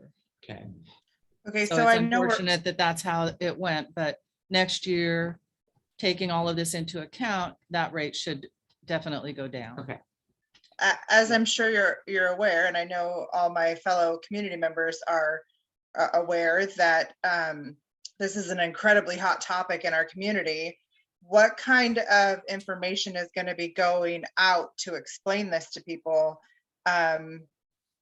Because as far as I know, I personally haven't seen anything yet to explain what happened, what the process is going to be moving forward, so that our community members know what to expect. We have reached out to the ESD for some consultation services with this. To put another set of eyes on this situation, and the ESD has secured HMK consulting for us, or contracting for us in this regards, and they have done a lot of these types of projects in Oregon. And they're helping us communicate back to our attorneys that set up this bond to begin with. And a communications plan to the community is starting to be developed. So it'll answer a lot of these questions for people. But reaching out to the community is one of those steps we have to go through, but we need to do it very carefully and very methodically and make sure that we are saying everything that is accurate and truthful and lawful. I don't want to get in a situation where we're saying the wrong thing or accidentally misleading people, because I know this is a touchy subject. Yes, understood, and I respect that. I just know it's not something we've touched on the bond committee meeting quite yet either. We were more focused on getting work done. So I thought this was a better avenue to approach that, as it's funds versus. Yeah, point well taken. I mean, Construction. good point. Well, Absolutely. Partly, there's misinformation being shared as if it were true. Correct. And so that's a hard thing. It's Yes. like, I don't see that on the website. I don't see, I don't see any like acknowledgement Yeah. that something has happened that wasn't quite right and we're Yep. working to fix it or Yep. anything like that. So Right. it is hard to know what to think about it all. That's what we're developing right now. And But we've yet, got to be careful. the I other think that's misconception. Oh, sorry, go ahead, I Jamie. think that's the biggest thorn in people's side right now, is just not getting clarification on why the error was made and how it's going to be mitigated moving forward. I know that is a very sore point for many. Sure, Yeah. I understand. And I think too, like, for me, because anybody who's worked in budgets with the county or the state or whatever, we have a better understanding of once July 15th comes and you turn in that form, that's what determines what that is. And it doesn't get taken care of until November when you look at your tax bill and it's like that. But there's been a lot of people that are like, well, where's this money? Why aren't we getting this money back? And it's like, it doesn't really work like that with the No, state. it So doesn't. that's something that we might want to explain to some people too, Yeah. because they've never dealt with a budget Yeah. before. And really, I'm thinking that the best person to explain this is to reconnect with our bond attorney. Because they understand this stuff inside and out. much more than I understand it, and I think even much more than Nancy understands it. Well, now I don't know. Oh, okay. And then the real- I owe her $20 now. Well, I mean, just the explanations that she's given today, it's been super helpful. Yes, Yeah. absolutely, absolutely. Well, can I ask, I know we're getting pretty far out in the weeds here, but this is an important conversation. So then where does the payment for things like HMK and the bond attorney come from? The bond attorney is already built into the bond itself. And that was the attorney that we had on board to formulate the bond whenever it was formulated. I wasn't here either. But so they're already a part of that, and they're part of your bond services. Now, the HMK consulting is coming through the ESD, with there are just our normal ESD services that we get. So I wouldn't worry about any of that as being additional costs. We just need to reach out to this bond attorney again to help explain to the community where we're at and answer a lot of these tough questions. And just to clarify that, if there is an expense, it does not get paid out of the bond proceeds. Correct, Does not get paid. correct. So does this it get is gonna- paid? Who pays it then? If there is a cost, it would be out of the general fund. Yeah, Yeah. so this would be a good time. Shirley, do you have that memo I asked you to make copies of from Scott Marshall? It was already passed out Oh, in the we already have beginning it? with the agenda. Oh. I woke her up. Okay, in your original materials, you should have a memo in there. It looks like this. It's from Scott Marshall.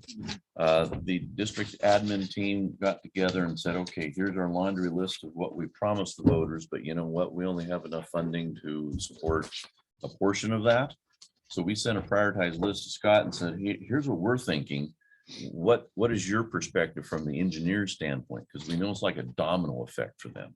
One, the chicken has to come before the egg, or no, it's the egg for the chicken. I can't remember, but we have had them figure that out. And so this is what the bond oversight committee has approved, as well as the board of directors has approved, to really narrow down what we're going to able to be doing. It's getting close to 9 o'clock. So priority one is our power service upgrade and our new panel room and hallway. And you can see the estimated costs on the right there. Those are estimated. We don't know what their actual is. But we have to provide power to this building. We're currently at 111% of where we should be. And so therefore we have some power outages and brownouts and things like that. And we've got to get that upgraded. Second is the HVAC upgrade in the classrooms and the gymnasium. And that is to replace the boiler. The boiler's on its last legs. And so that's the priority number 4 there, the boiler room asbestos abatement. We have to abate some asbestos in that boiler room, get rid of the boiler, shut it off. And then it goes to the cafeteria and kitchen repurpose and our new Voc shop or CT shop facility. So that brings us to about total priority project costs estimated at 4.34, and we have 3.93 available. We're hoping we can close that gap. And sometimes that gap can be closed through, contracted services that come in under what we're estimating.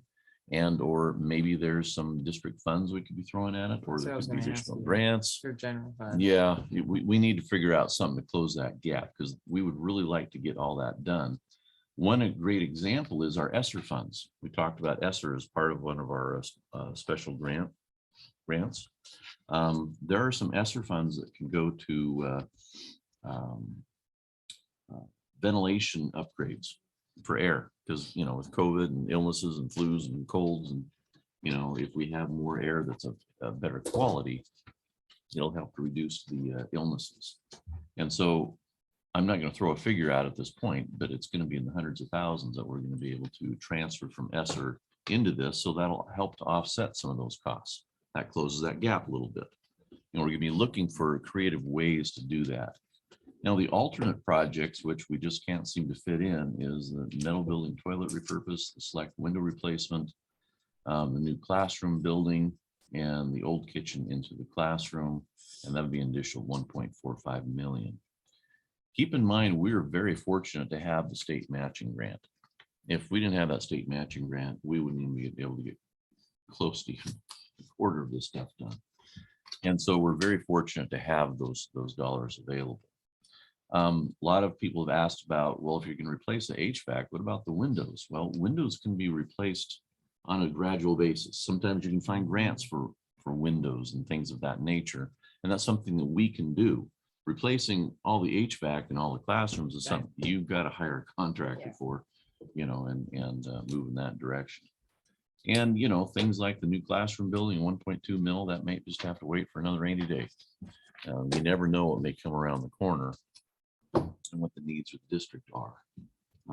Maybe as we grow the new CTE center and we get more and more kids, maybe we're gonna have to build another wing on. I don't know. You know, who knows what the future may hold. But this is kind of where we're at. This is the direction we're heading. And this is also part of our communications thing we want to be doing with the community, so the community knows what we're doing and why we're doing it. And there's some really exciting things in this project. I mean, think about a kitchen cafeteria facility. What a great community center. You know, think about a new CTE center where we have forestry, woods, metals, automotive, graphic design. We have a paint booth in there. My goodness, you can just think about all the great things that kids can be learning. And I've seen other districts put in CTE centers similar to this. And it's an absolute kid magnet. It just goes great guns because those kids really like those types of programs. I have a So- question. Sorry, I'm an early person. I'm up by 4:35. Well, that's okay. Pumpkin, I have a real my quick cherry question. turned into a pumpkin an hour ago. Going back to the original bond Yes. before it ever got passed, when we first started, I was Mhm. on the original committee that went through and with a bunch of other people that looked at everything. Have you ever, obviously COVID happened, costs happened, all this stuff happened. Have you ever gone back, or maybe Scott has, I don't know, gone back and looked at what the community actually voted on? Because the way that it was described is because I have a book at home like this thick Mhm. that has everything, the bond, what the idea of what was going to Right, be in the right, bond right. and pay for. So when you go through that, obviously getting it to voters, you can't give them detail. You don't want a lot of detail. You want just specifics of Yeah, certain things. Right. Has anybody ever gone back to that and maybe Yes. look? You have, okay, that was my question, because just to see where we are in Yes. relation to these alternative projects. Yes. Okay, Yes, absolutely. we have. okay. And I think that's also a big source of that communication plan we need to do with the public, because the public was sold on this over here, but what we're actually only going to do Exactly. is this over here. And people need to have explanation on that. And, you know, there was some, I'll just be brave and say it, there was over promises. It just was. Mhm. And, you know, it just happened. And I don't think you can really point fingers. I think everybody Right. was dreaming and getting excited. Well, and for the I most was in part, Nova. the other Okay. things that aren't getting done It was. that are minor, not minor, but the other thing, the CTE thing, that's like amazing. So It is. that part, I mean, I think people would gladly sacrifice some other stuff, you know, Yeah. than yeah. that. We're So, really excited about that. okay. I might even go back to high school. if I get something like that. I want a world. Yeah, absolutely. Okay. back to One you, last Nancy. section, and those are the 400 funds. Man down. There's another pumpkin in the room. Yep, Yeah. Capital project I funds. see him moving at the same time I'm moving it. The Can't help very it. final section is the capital Oh, improvement. okay. So the first one is Fund 400, and you see that interfund transfer that's coming from the general fund. Mhm. I don't know if at some point these funds were restricted to a specific project. I don't have the history on that. I just know that something's been transferred in there. So I don't know if these funds could be used for some of those bond projects. As far as I know, they are not restricted unless you guys have some history on that. I don't remember these. Can you go back to the date that they were transferred? It's been something every year, a small amount, only 5,000 in 1920, and then 1920. 19 slash 2000. Weren't you here then? Hey, 5,000 back there was a lot of money. 2019, 2020. They speak a different language. Yeah. Sorry, I'm tired. It's okay. Okay, Go I think on. we're all getting there. I'm tired, and I want to tell you what this, I think every year they would put money into a capital improvement, that's what. Right. And I think that might be what you're looking at. Okay.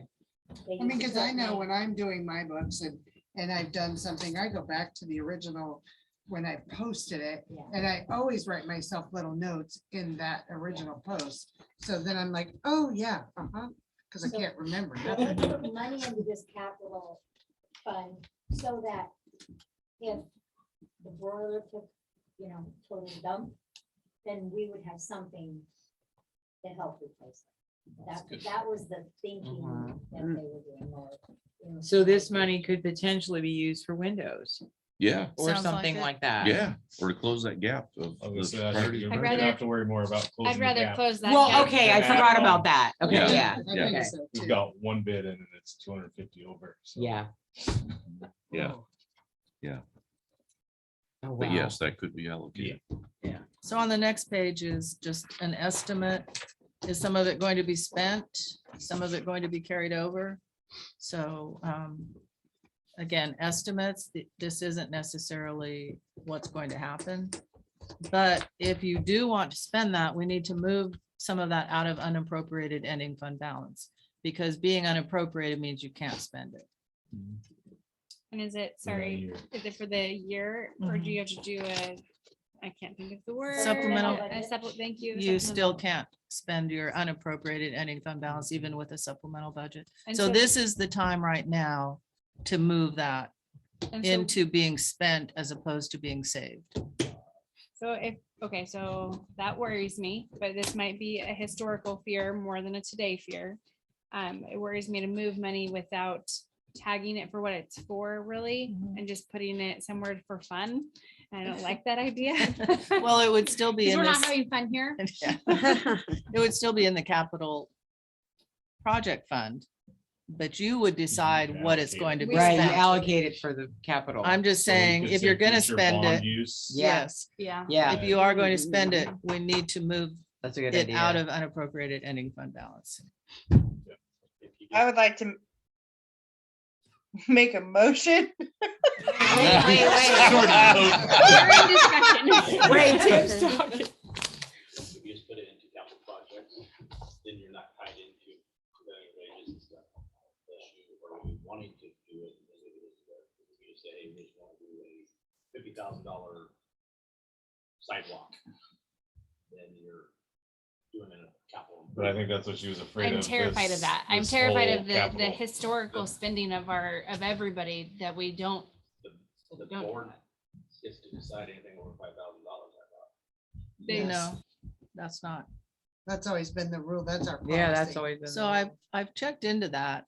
Hmm. And I'm not saying you can't do that, but I don't find a policy.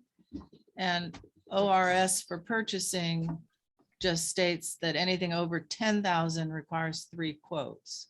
But I haven't found a board policy, and I know that's been past practice. Mhm. Can that be, The OSBA policy review, then you're gonna want to look at that. Yeah. can that be a part of the motion? Definitely do that. Wait a second.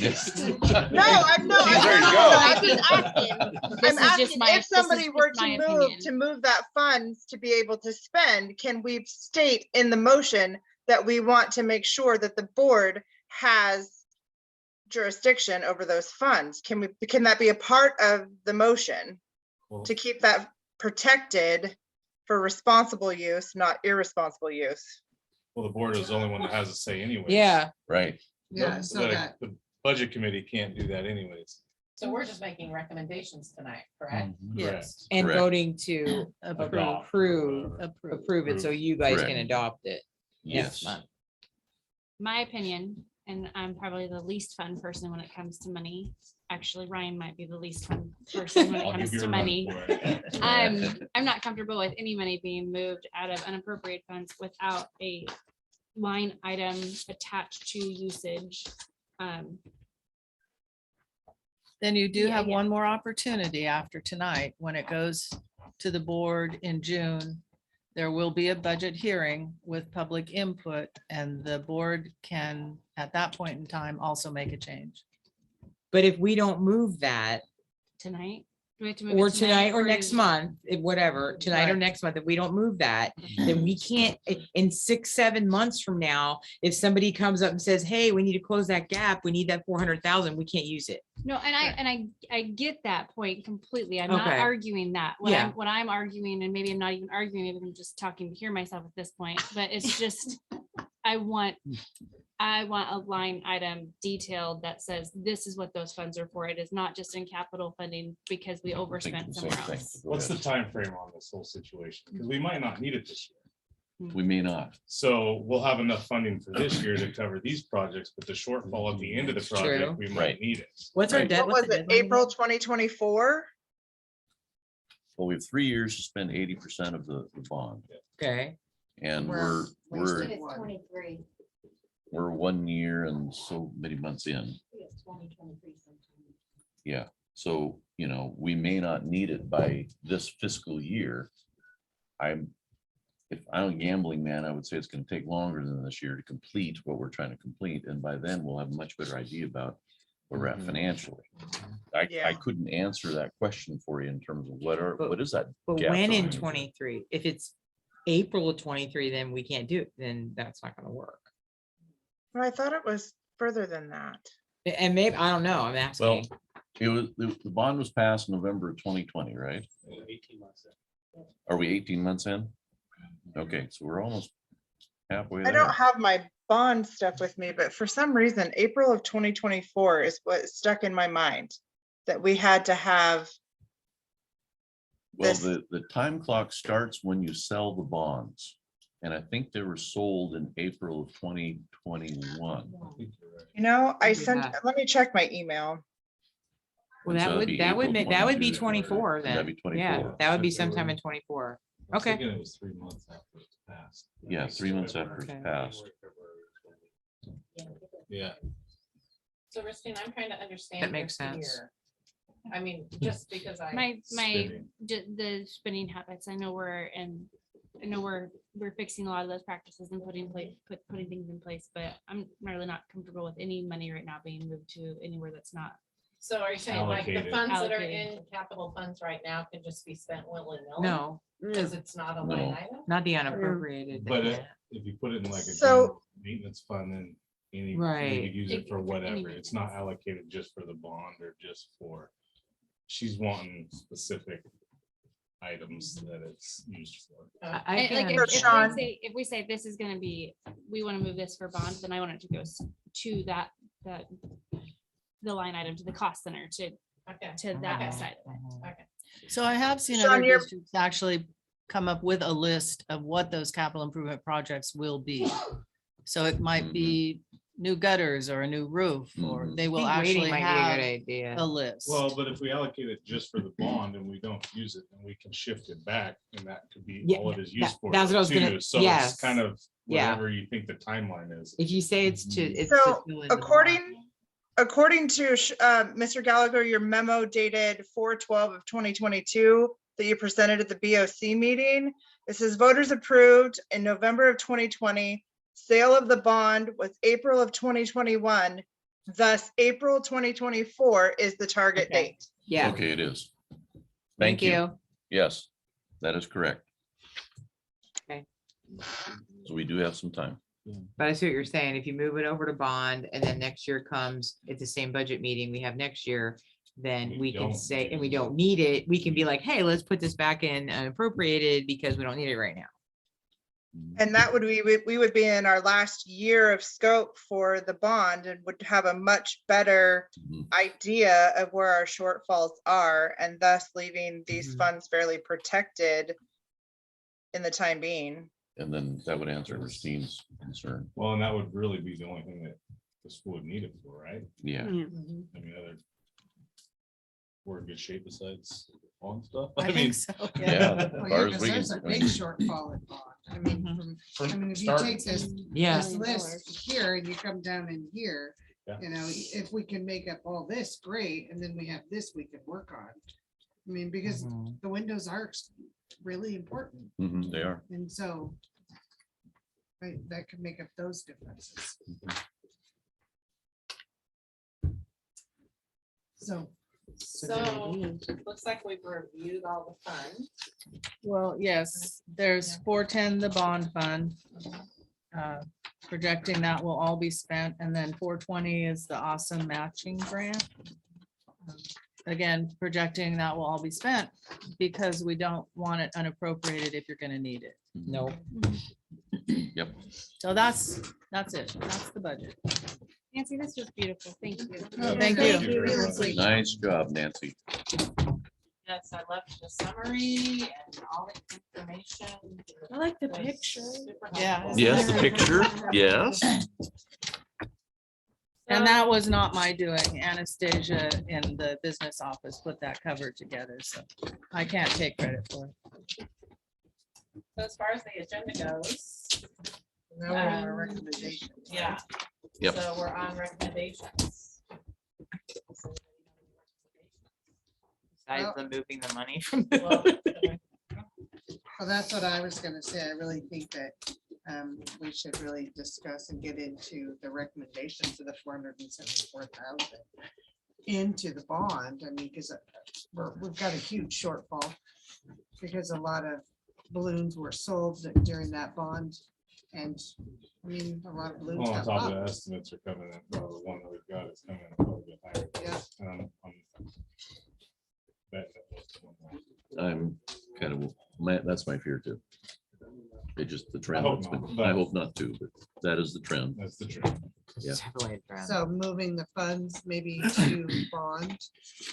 Well, you wouldn't move them out of 400, No, say into just 410, but how you allocate. allocate, Yes. whether you're gonna spend it or save some for the end of the line. So you can allocate it to bond fulfillment or something like that? Projects related to bond. Yeah, that's what I was thinking. But wouldn't that then limit us if something else major were needed within the district? I mean, I would hate to, I don't know, put all your eggs in one basket, I guess you'd say. Yeah, except for we No, don't we're want to not. put that big nest egg in just a basket for people to reach their hand in and play in it. No. Agreed, So agreed. I'm with But if it's Christine. safe where it's at, But you can't spend it if we don't allocate it. Yeah, We can have only to do this once a allocate it. year or so, or well, next year, next month. but Yeah. Yeah. So even if we don't use it this year, if it's allocated and we need it, it's available. So Yeah. I personally think we should allocate it to the bond projects. And we do have Yes. contingencies just built gonna in say, how case much there's is our something else the school contingency? needs. Yeah, It's In the, yeah, in the it's- contingency fund, It's minimal. It's- right, but it's still there. so that's my recommendation. So you made a recommendation that we allocate, was there a number tied to that? 470. 474, Whatever the unappropriated. The fund. 474,747. Thousand, yeah, 74,000. I wish it was 474. I wish it was a million. That'd be great, wouldn't it? So that's all of it? That is everything, yes. And what are the impacts of appropriating all of it? You don't have to spend it. Okay. Yeah, we can leave it there and then if we don't use it. It carries over to the next year. That's why it's in its own fund. I mean, it's pretty safe that way. Me too. I want one in my house. They sell those at Bimart. Heard these conversations before. I don't think they So- do anymore. I think they quit. So let me ask this question. We have the whole laundry list of things that we weren't going to be able to complete. Would that make these funds required to do as much of the stuff on that list as possible, or just as a supplemental income, supplement for the 4 items proposed by Mr. by the architect. Can't remember his name. I think it's for I would prioritize it for filling the gap. the gap. Yeah, Just Okay. like the priority project. because it's probably not gonna be enough money to fill the gap Well, anyway. And the board has to approve those expenditures anyway, right? Right. Yes, I mean, yes. Right. Okay. right. Okay, Yeah. Yeah, somebody can't just go play. Right. No, Mhm. Okay. So Deb has put a recommendation. I'm not sure of my responsibility as chair here. Do we need to vote on this recommendation you'll or need a second. do we need a second? Okay, I will second that. okay. Any more discussion? All in favor, say aye. Aye. hi. Anybody opposed? Okay, so that's a recommendation. So Any other- just to clarify, that is in Fund 400 capital project funds, you want to appropriate the total 474,747 as an expenditure with nothing in unappropriated ending fund balance. That's what I understand. Yes. Okay. All right. And that still will have to be board approved at the June meeting. Yes, there will be another public hearing and the Yes. board will then adopt the budget. Yes.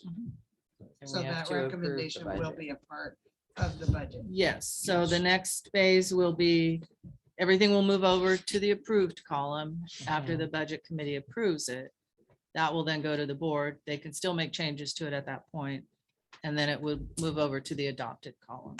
So the approved column is going to be exactly the same as the proposed, except in Fund 400.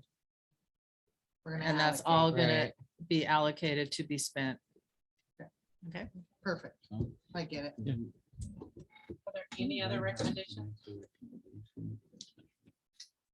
And make the recommendation to the board, not the board making the recommendation and send it in, right? What? I sorry, I Good didn't hear that. question. You What talk really Robert soft. is, what Robert is asking is, doesn't this recommendation that has been proposed by Deb have to come from the budget committee, not the board? I was thinking Yeah. the same thing, but I wasn't sure. That's a good question. See, Well, I- technically, you are all the Part of budget the committee. budget Okay. Yeah. Yeah. Okay. A Put lot put of, my name on it. Go Go for it. I mean, that's fine, but I'm just thinking that in the past, it was always Yeah. them that made the recommendations because they are recommending to us. Mhm. Well, I don't know. When I'm on the budget That's a committee good, I with don't know the the answer. county to that. commissioners, any one of us can make a motion Right. when it's the county commissioners Yeah, and the budget committee. So I wouldn't see how it'd be any different. I'm not aware of anything that has Because we're I've all a seen. committee that- I'm just member. But the asking. budget That's a good committee has question. to That's a good- I- approve the good budget question. outside of the board, correct? I think. the What? Say budget again? committee, The 5-person budget committee needs to approve the, We're. the no, budget. whole the budget 10, committee. No, the there's 10 men, oh, okay, Yeah. so all, okay. Yeah. 11 tonight. You don't All do it right, I that know we way. want to get out of here. Are there any other recommendations?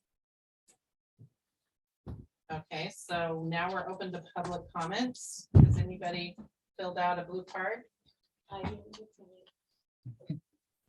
Any other? Don't public all talk at comments? once.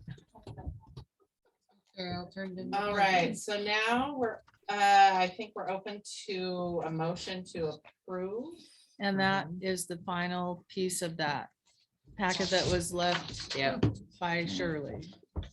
So there are several parts to it. Very last page.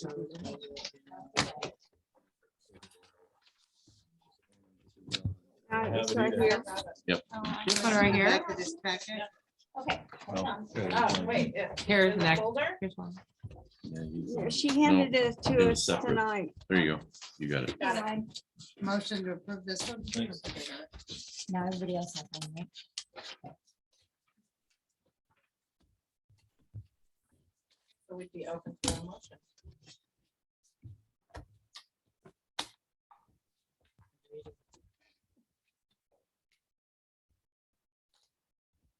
That's a stupid question. I'm sorry, but I didn't ever see the 19.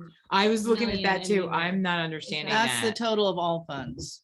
I think. Oh, with the grant, with the, Everything. okay, got it. I Not was just the like, general. I didn't see that. Okay, Christina, I'm glad that I don't feel stupid now because I'm looking at that going, that doesn't say I know, I was 19. just thinking that same thought too. It's the total. of Okay, all thank you. funds. Mhm.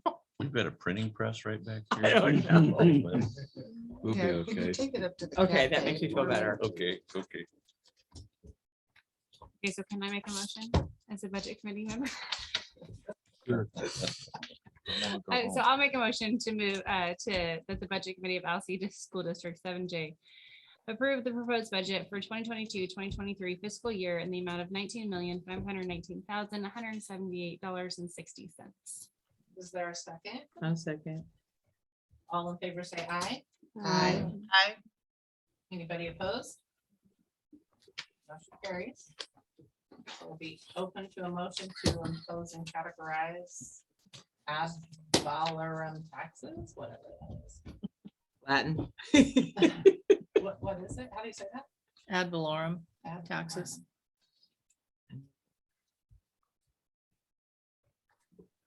So there are two motions there. One is to move to accept the permanent rate, which is your permanent rate. Right. And then the other is to impose 90,000 for the debt service bond payment. I make a motion to approve the permanent rate for taxes per 1,000 for the school district, value to be levied in support of the general fund. Is there a second? I'll second. All in favor, say aye. Aye. Aye. Opposed? Motion carries.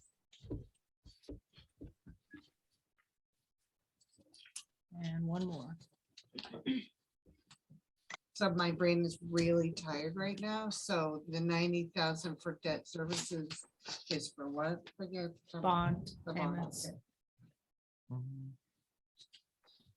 I'll make a motion to impose 90,000 for debt services for general obligation bonds, which for purposes of Article 11, Section 1(1)(b) of the Oregon Constitution is excluded from education rate limitations. Is there a second? I second. All in favor, say aye. Aye. Opposed? Motion carries. Let's see, this meeting is adjourned. Yeah. What time? Thank you. 9/11. I always Oh, forget the great. time. It's a great day. Nice Thank job, you, everybody. everybody. everyone. Nice Nancy, job. seriously, this is amazing.